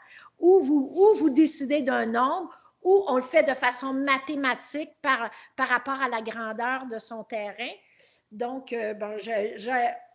j'imagine avoir une réponse très bientôt. Et mon autre question, c'est, moi, je suis très inquiète aussi avec le pavillon qui pourrait servir d'activité, mariage ou autre, ou d'un lac à l'épaule d'une compagnie ou tout ça. Je me demandais, est-ce que les permis d'alcool seront autorisés? Bien, je peux répondre pour la municipalité. Évidemment, la municipalité, au niveau du permis d'alcool, a son mot à dire comme n'importe quel citoyen. Donc, si M. Olivier faisait une demande de permis d'alcool, elle va être affichée dans le journal. Évidemment, il faut avoir une très bonne raison pour s'opposer à la vente d'alcool. Nous, il n'est pas prévu. C'est sûr que dans un camping, à titre accessoire, il y a le droit à un restaurant. Donc, c'est sûr que si le restaurant vend de l'alcool, il va avoir besoin de faire une demande de permis d'alcool. Nous, on n'autorisera jamais la municipalité un permis de bar ou de bar avec restaurant. Donc, c'est sûr que si un casse-croûte, il y a le droit à un restaurant dans un camping, mais pas de bar ou tout ce qui est alcool seulement. Et c'est pas notre objectif non plus de demander un permis d'alcool, c'est pas dans notre modèle.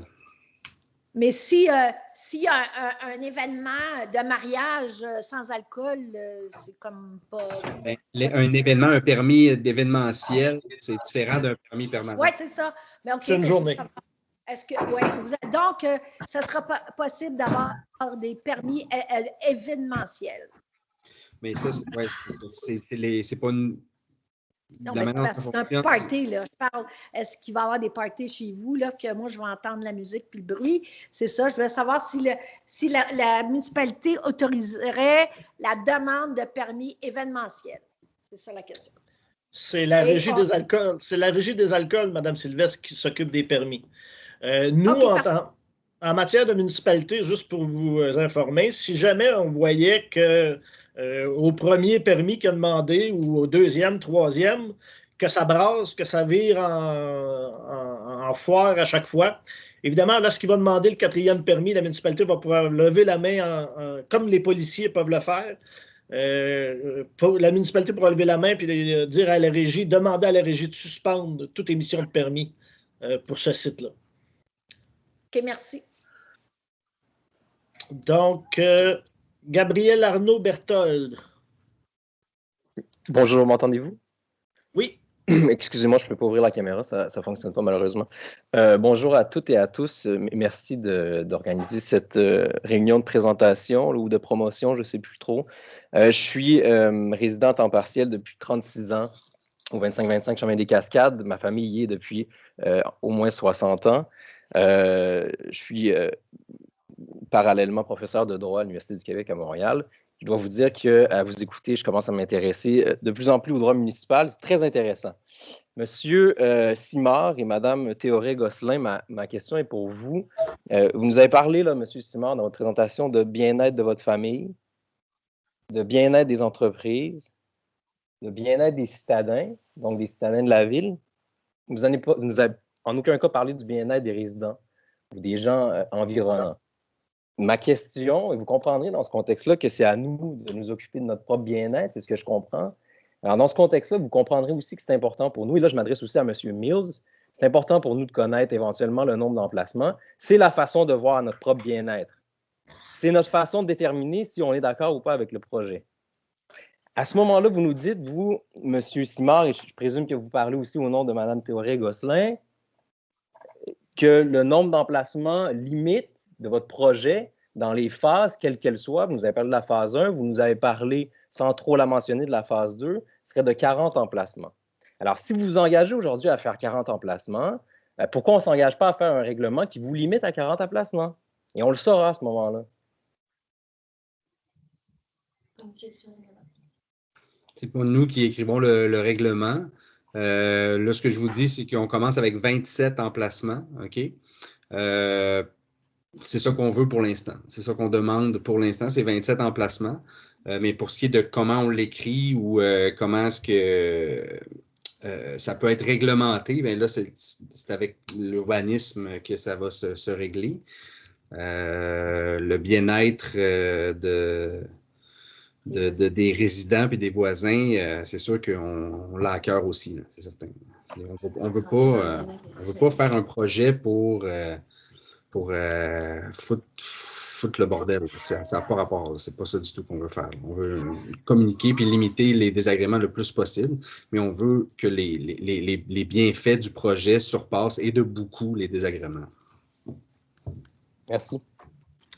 J'ai Monsieur Administration, donc Monsieur Lévesque. Donc, c'est bien ça, exact. Écoutez, j'aimerais poursuivre, faire du pouce, en fait, à propos de la préoccupation que les gens ont par rapport au nombre d'emplacements. Puis, je tiens à être impartial, en fait, ça veut dire partial plutôt, je m'excuse, sur le sujet.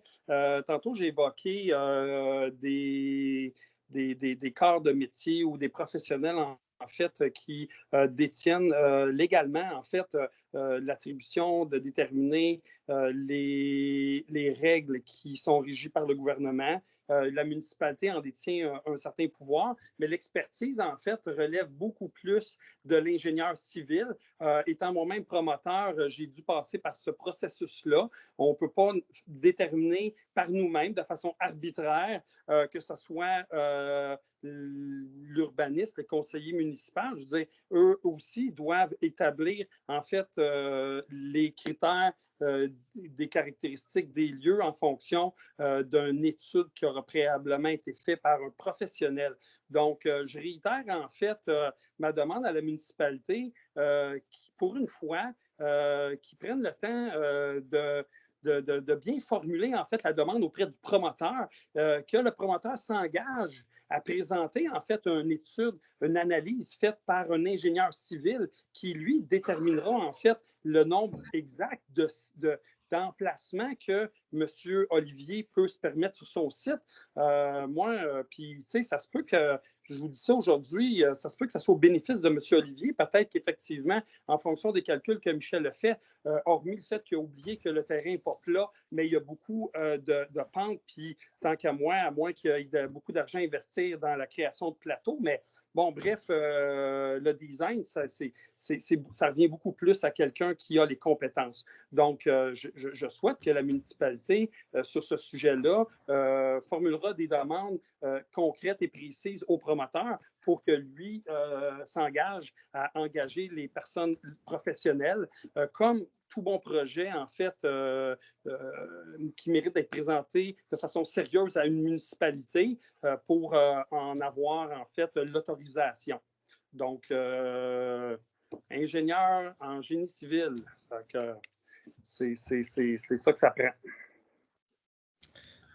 Donc, merci. Donc, s'il n'y a pas d'autres, s'il n'y a pas d'inconvénients, je vais prendre la dernière question de M. Lapointe. Là, je crois qu'on va avoir fait pas mal le tour parce qu'il y a beaucoup de questions qui reviennent. Donc, M. Lapointe, ou c'était Mme Bergeron, je crois, là, ou M. Lapointe? Oui, je ne sais pas si je suis bien informé, mais en lisant la réglementation, j'ai vu qu'il y avait la possibilité de la construction de petites maisons. Pourriez-vous me donner des informations à ce sujet-là?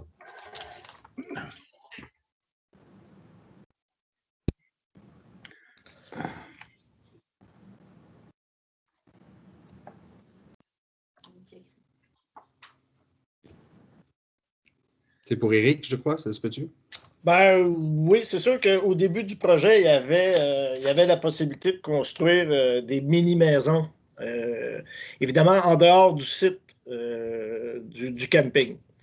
Donc, ce que le conseil on avait déterminé, c'est que, bon, évidemment, sur le chemin du Lac-Ida, là, on s'entend, c'est un chemin public, c'est un chemin municipal.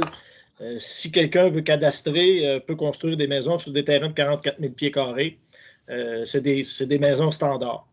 Ce qui avait été ajouté dans ce secteur-là, c'est la possibilité de faire des mini-maisons sur des terrains de 44 000 pieds quand même, mais des mini-maisons. Donc, c'est ce qui avait été ajouté. C'était dans le premier projet, je crois, de l'Akida, de pouvoir avoir des mini-maisons, si je ne me trompe pas. Mais c'est quand même déjà autorisé sur le chemin du Lac-Ida de pouvoir construire des maisons standards. Si ce n'est plus pertinent, ça pourrait être retiré dans le second projet. Je n'ai aucun problème avec ça.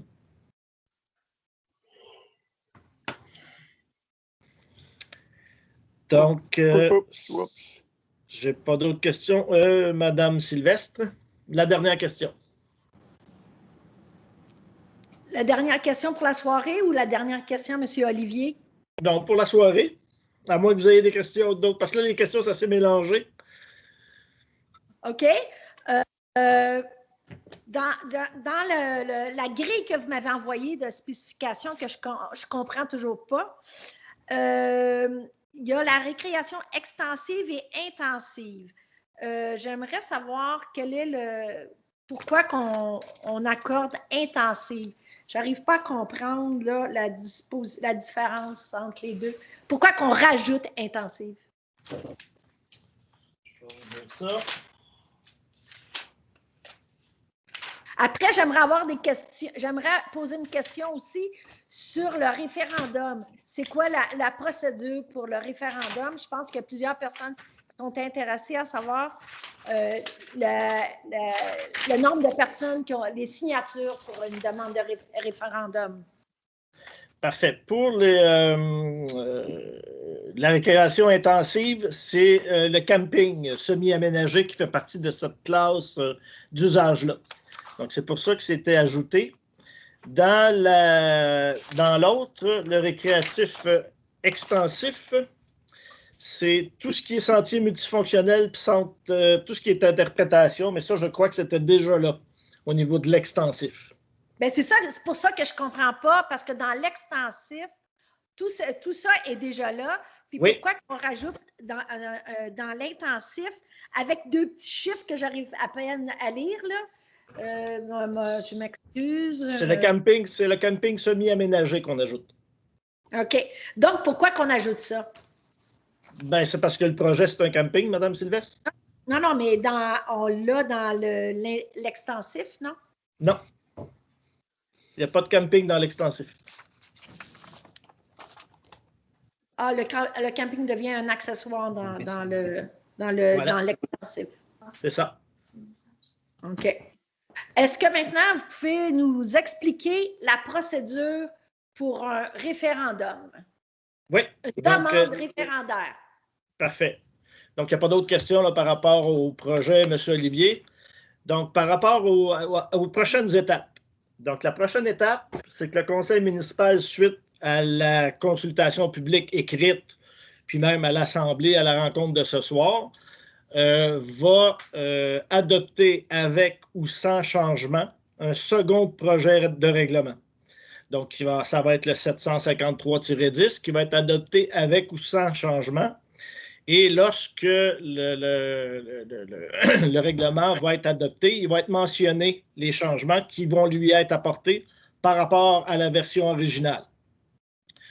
Par la suite, il y a un avis public. Pardon, original qui étant le 753-8 ou 753? Non, le premier projet 753-10, c'est la version originale. C'est sur laquelle on discute actuellement.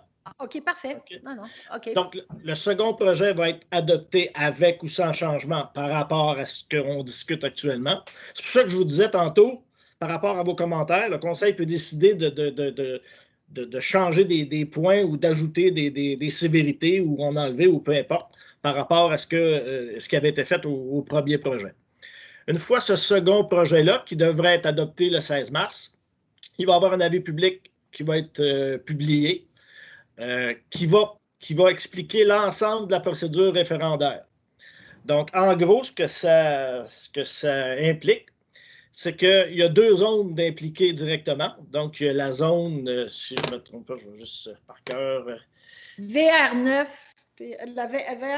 Donc, il y a VR9 et R22 d'impliquer, parce qu'on joue dans les limites de zone. Ouais. Et il y a toutes les zones contiguës à ces zones-là. Donc, les zones contiguës, là, c'est tout ce qui est, si on va dans le plan de zonage, là, je ne les nommerai pas, mais ils vont être très bien établis. Il va y avoir un plan aussi dans la vie publique. Donc, c'est les zones VC10, R8, et celles R7. qui sont mentionnées dans le document VC10 que vous avez déposé dans la vie publique. Vous les avez c'est en plein ça. Ils sont déjà là. Parfait. Ils sont déjà mentionnés. OK. Donc, dans ces zones-là, donc, une personne qui voudrait, qui n'est pas d'accord avec un des points du règlement, et là, je vais l'expliquer, puis ça va être expliqué dans la vie publique, vous ne pouvez pas faire une demande de référendum parce que vous n'aimez pas le projet. Donc, ce qu'on vous présente, c'est une modification de règlement. Et donc, dans ce projet de règlement-là, il y a des articles, et chaque article est susceptible d'approbation référendaire à titre individuel. Donc, un exemple, je ne suis pas d'accord avec le fait qu'il y ait un camping semi-aménagé. Bien, lorsque je vais faire ma demande de référendum, il faut que je mentionne l'article qui dit qu'il va permettre des campings semi-aménagés. Avec cette demande-là, je dois avoir des signatures. Donc, vous faites une demande et les signatures doivent provenir de la zone d'où provient la demande. Un exemple, Éric Gélina reste dans la zone VC10. Je ne suis pas d'accord avec les campings semi-aménagés.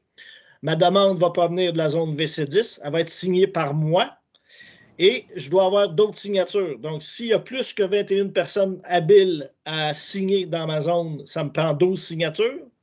Si j'en ai moins que 21, ça me prend la majorité. Donc, s'il y a 10 personnes habiles à voter dans ma zone, ça me prend 5 signatures sur ma demande. Et ça, c'est pour chaque demande, pour chaque point de règlement pour lesquels vous n'êtes pas d'accord. Donc, vous pouvez faire plusieurs demandes si vous n'êtes pas d'accord avec plusieurs articles du règlement. Dans ce cas-là, il n'y en a pas beaucoup. Je pense qu'il y a 3 ou 4 articles. Et l'article 1 qui dit « Le préambule fait partie intégrante du présent règlement ». Si je m'oppose à l'article 1, donc est-ce que je m'oppose à tout le projet à ce moment-là? Non. Vous ne pouvez pas vous opposer à tout le projet sur une seule demande. Donc, si je prends là, le projet de règlement, il y a un article qui touche l'agrandissement de la zone VR9. Si vous n'êtes pas d'accord avec ça, vous faites une demande sur ce point-là. Si vous n'êtes pas d'accord avec le fait qu'on rajoute des campings semi-aménagés dans la zone VR9, vous devez faire une demande pour cet article-là. Si vous n'êtes pas d'accord avec le fait que, si je vais à l'autre article, là, on a mis des normes par rapport au camping semi-aménagé, bien, vous devez faire une demande par rapport à cet article-là et obtenir les signatures. Est-ce que les articles vont être bien identifiés dans le document? Oui, parce que là, dans le moment, je vois article 1, le préambule, article 2, article 3. Donc, moi, je me référerais à ça. Dans l'avis public, ça va être indiqué les articles qui sont susceptibles d'approbation référendaire. OK. Donc, il faut. OK. Si dans une zone contiguë, il n'y a que 3 personnes qui sont propriétaires de cette zone-là. Oui. Ça donc, prend deux, ça prend deux signatures. Pardon? Ça prend 2 signatures. Ça prend 2 signatures pour faire la modification, tout simplement. Okay? Ben, pour faire une demande. Après ça, la municipalité va rouvrir un registre et là, va faire un appel à signature. Et ça veut dire quoi? Il faut qu'il y ait combien de signatures à ce moment-là? Ça prend une signature pour demander un référendum qui provient de la zone. Je ne comprends plus, là. Vous m'avez dit 2 signatures. Je ne comprends pas. Là, vous me dites une signature seulement? C'est parce que faut y aller par étapes, Mme Sylvestre. On va s'en tenir à l'étape du référendum avant le registre. OK. Parce que si on n'a pas de demande, on n'a pas de registre. Donc, on va y aller étape par étape, parce que sinon, on rentre vraiment dans le légal puis dans le droit, là. J'ai essayé de lire, puis je ne comprends pas. Fait que je suis très contente de pouvoir vous parler, pour que vous puissiez m'expliquer. Donc, je comprends que ça me prend un nombre de signatures dans une zone pour faire une demande de référendum. Ensuite, le registre, après, c'est quoi l'étape d'après? On ouvre le registre si on a une demande de référendum. Donc, si vous avez obtenu assez de signatures... Dans une zone... Dans une zone ou dans une zone contiguë. Si votre demande est valide, évidemment, que c'est bien indiqué que c'est pour le point et que les signatures sont valides. Là. Ça aussi, ça va être expliqué qui a le droit de signer une demande. Ce n'est pas un enfant de 2 ans qui n'a pas le droit. Là. On s'entend. Est-ce que vous pouvez l'expliquer? C'est qui peut signer? À tout le monde? Là? Je vais le retrouver là, parce que ça, c'est des personnes habiles à voter au sens des élections. Donc, c'est une personne majeure résidant sur le territoire depuis X temps. Là, je ne l'ai pas devant moi directement. Là. Je pourrais vous l'envoyer. C'est en fonction de la loi sur les élections au référendum. Donc, c'est les mêmes personnes qui sont habiles à voter pour les élections municipales. Ouais. Donc, dans une maison, s'il y a 3 personnes qui habitent, qui soient propriétaires ou non d'un lot de la maison, ils ont le droit de signer pour le registre. Ils ont le droit de signer pour le registre, oui. OK. Ouais. Bon, donc, question, Éric. Pardon? Oui, M. Roberge. J'ai une question. Employé comme égal, résident et propriétaire. Parce qu'il y a des propriétaires de terrain dans Saint-Damien qui ne sont pas résidents. Ils ont droit de vote. Oui, c'est ça. La réponse. Il faut être résident. Il faut être résident. Ah, résident, pas juste propriétaire. Non, il faut être par rapport aux signatures, il faut être résident. OK. Donc, mais c'est l'exigence pour avoir le droit de vote municipal, ça. Ils appellent ça des personnes intéressées. C'est ça le mot? C'est ça. Les personnes intéressées, ça, c'est les personnes qui peuvent signer la demande. Et pour le référendum, c'est les personnes habiles à voter. Donc, si vous êtes une personne habile à voter, vous pouvez venir voter au référendum. Et là, je crois, si je ne me trompe pas, ça inclut pas juste les résidents. Là. Fait que quelqu'un qui a un terrain pourrait venir voter comme n'importe quel autre référendum. Mais okay. Les personnes intéressées, c'est vraiment les personnes qui y résident. OK. Donc, c'est les personnes intéressées pour faire la demande de référendum. Et ensuite, si jamais on se rend jusqu'à un vote, là, ouais. C'est les personnes qui voteraient. Ça serait à la majorité, quoi? Ça serait 50 plus 1 ou quoi? Je vais juste vous dire, ça ne sera pas long. Ça dépend du nombre de personnes habiles à voter dans la zone. Donc, imaginez, nous, vous ne le savez même pas par cœur. Nous autres, on essaye de trouver ça. Ça, c'est sûr que... Et même le meilleur des greffiers que j'ai connu ne savait pas ça par cœur. Donc, le nombre équivalent à 50% des personnes habiles à voter lorsqu'elles sont 25 ou moins. Donc, si vous êtes moins de 25, c'est 50% pour la tenue du référendum. Donc, ça revient un peu, là, ça revient un peu au même. C'est sûr qu'il va y avoir toujours moins que 25 personnes probablement dans une zone, là. Ça serait 50%. Donc, le registre, là, il va falloir que dans une zone, si, mettons, j'ai 25 personnes, que j'ai 50%, mettons que j'en ai, voyons, 12,5, 13, en fait.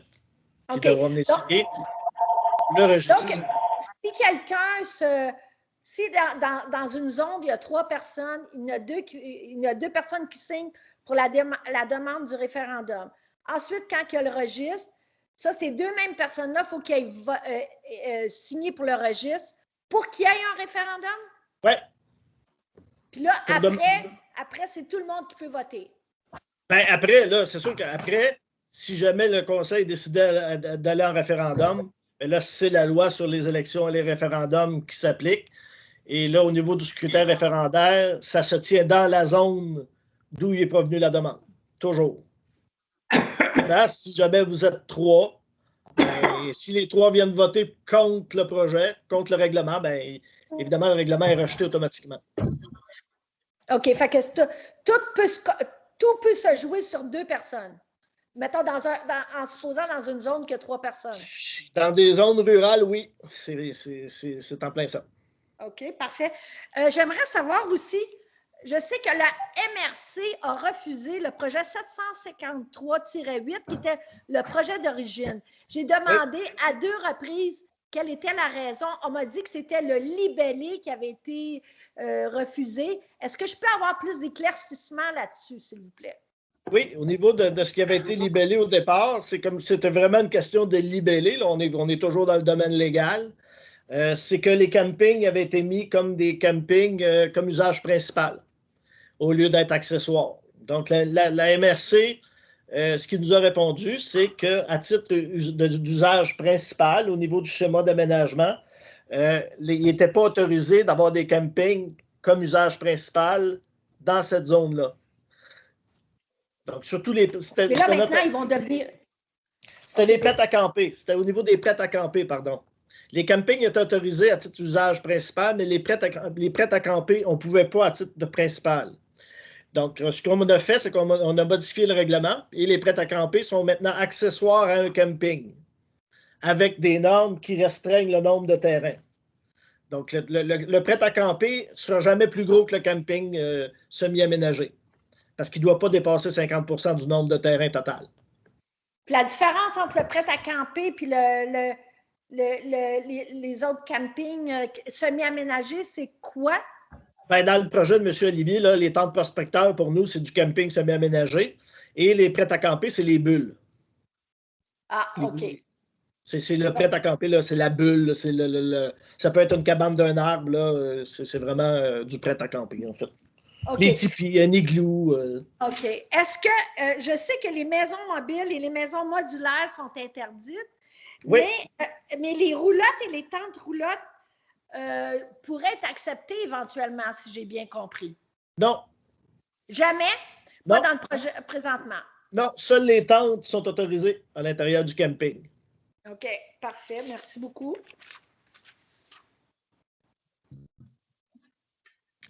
Est-ce que la municipalité va obliger monsieur d'avoir des assurances, naturellement, dès le début de ses travaux cet été? D'une assurance responsabilité civile? La municipalité n'a pas de droit de regard là-dessus. C'est à lui, non. Nous, on ne peut pas obliger quelqu'un. S'il y a un feu qui se part là, durant l'aménagement des travaux durant l'été, il n'est pas obligé de prouver qu'il y a une assurance, même si c'est quelque chose de commercial qui est en train de préparer. Pas envers la municipalité. Évidemment, vous allez voir que c'est son prêteur, qui est Desjardins, je crois, va lui demander l'ensemble des assurances possibles et inimaginables pour la protection, pour sa protection civile de toute façon. Il accueille du public, fait qu'il n'y a pas le choix d'avoir une assurance civile pour ses campeurs. OK. Merci. De toute façon, moi, je pense que c'est logique qu'il y ait des assurances. On n'est pas à l'abri d'une maison qui passe au feu. Une fois ou deux fois, peu importe. Il va sûrement avoir des assurances, Micheline, le monsieur. Je ne suis pas inquiète. Ouais, c'est ça. Vu que c'est arrivé 2 fois, je ne veux pas que ça soit une 3e fois. C'est bon. On se comprend. Merci. Monsieur Queyron. Madame, pardon, c'est vrai. Oui, non, Lise Lausier. Oui, bonsoir. Madame Lausier. Je voulais juste mentionner que je trouve ça important, effectivement, de garder notre quiétude, mais il y a aussi, il faut prendre en considération qu'on peut avoir aussi un peu d'inquiétude, c'est-à-dire il faut prendre en considération l'impact économique des retombées pour notre village. On a une population vieillissante. Ce que ça a comme impact, c'est les services, donc une diminution des payeurs de taxes, ce qui amène une diminution des services. Il faudrait pas, je trouve ça important oui, je suis d'accord là, que les gens veulent se protéger, veulent garder leur quiétude, veulent éventuellement évaluer la possibilité d'un référendum, mais c'est important que cet aspect économique-là soit considéré pour pas que nos services viennent à tellement diminuer, qu'on perde notre école, qu'on perde la venue des nouvelles familles et que cela fasse ce qui s'est fait comme dans plusieurs villages, de la Gaspésie entre autres, dont vous êtes certainement aussi au courant que moi, là. Je veux juste amener ce petit bémol dans cette réflexion-là de communauté citoyenne pour où il fait bon vivre à Saint-Damien et moi, je veux y rester longtemps. Merci beaucoup. Donc, ouvrir à côté de chez eux. Ah, c'est vrai. Donc, peut-être dernière question de M. Lévesque. Oui, juste avant la question, je voudrais juste préciser que j'étais entièrement d'accord avec la dame qui vient de porter son commentaire. J'ai moi-même dû faire toutes sortes de pirouettes, en fait, pour mener à terme notre projet, étant donné qu'on a un maire et on va dire le maire, tout simplement, quelqu'un qui n'a aucune vision, en fait, dans le village. Bon, ceci étant dit, j'arrête mon commentaire là. Moi, j'aimerais une demande de précision à M. Gélina concernant la demande pour le processus référendaire.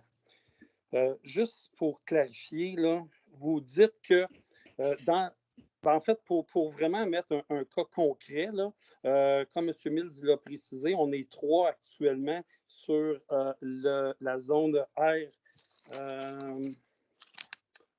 VR9. Donc, étant donné que M.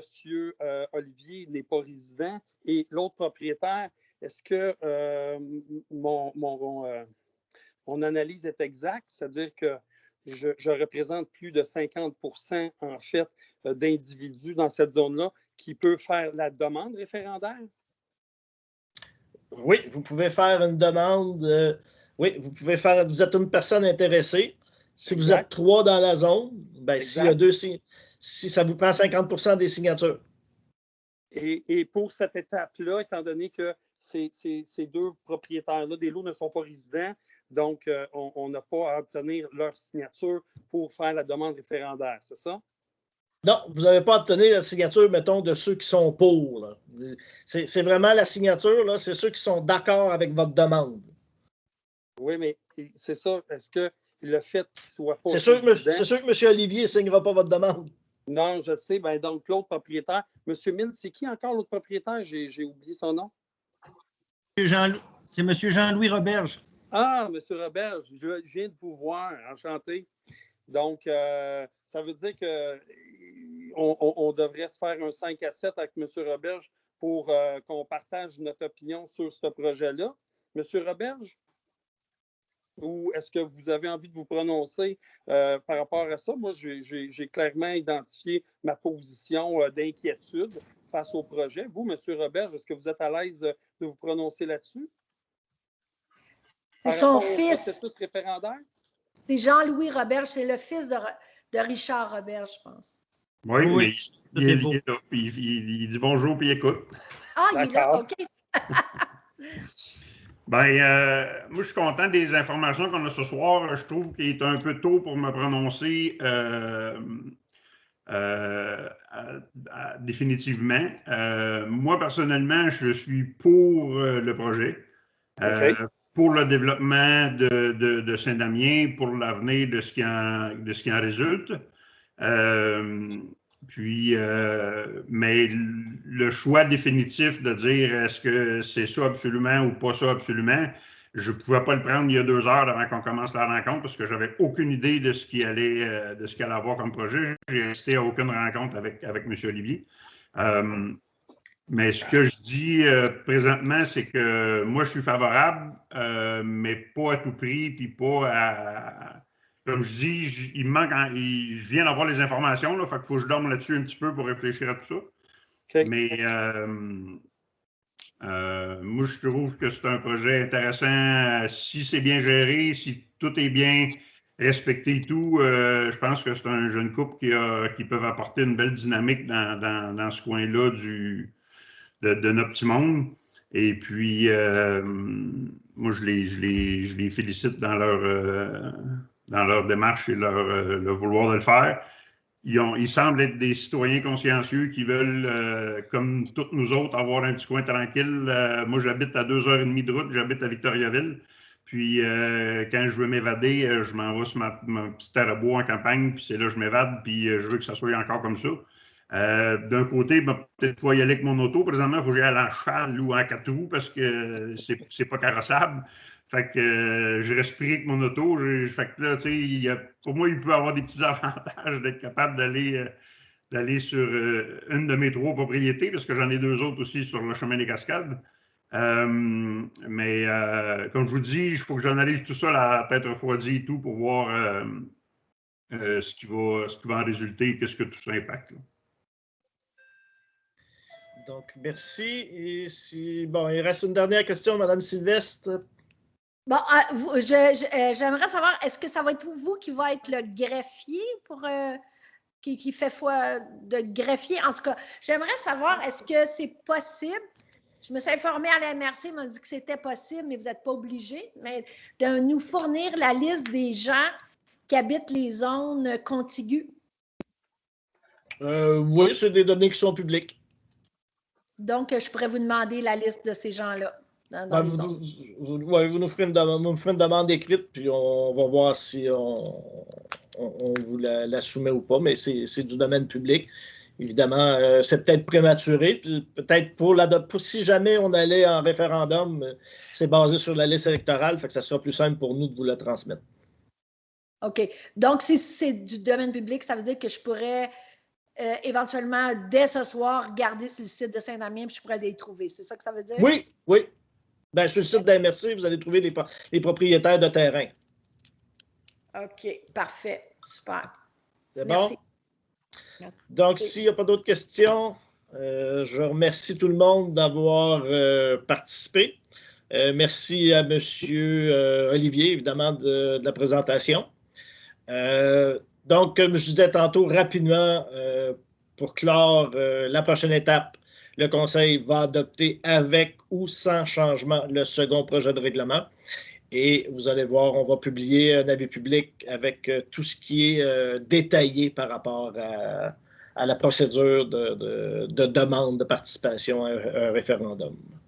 Donc, je pense que Jean-François avait un mot de la fin. Oui, bien, j'avais juste un petit... écoutez, je voulais remercier tout le monde d'être là. Renseigner ceux qui ne me connaissent pas, ça, c'est mon petit coin de patelin, moi aussi, là. Côté quiétude, c'est important. J'ai enfant en bas âge, moi aussi. J'ai pris note des préoccupations des gens. La municipalité va travailler fort là-dessus pour la quiétude de ce petit coin de pays-là.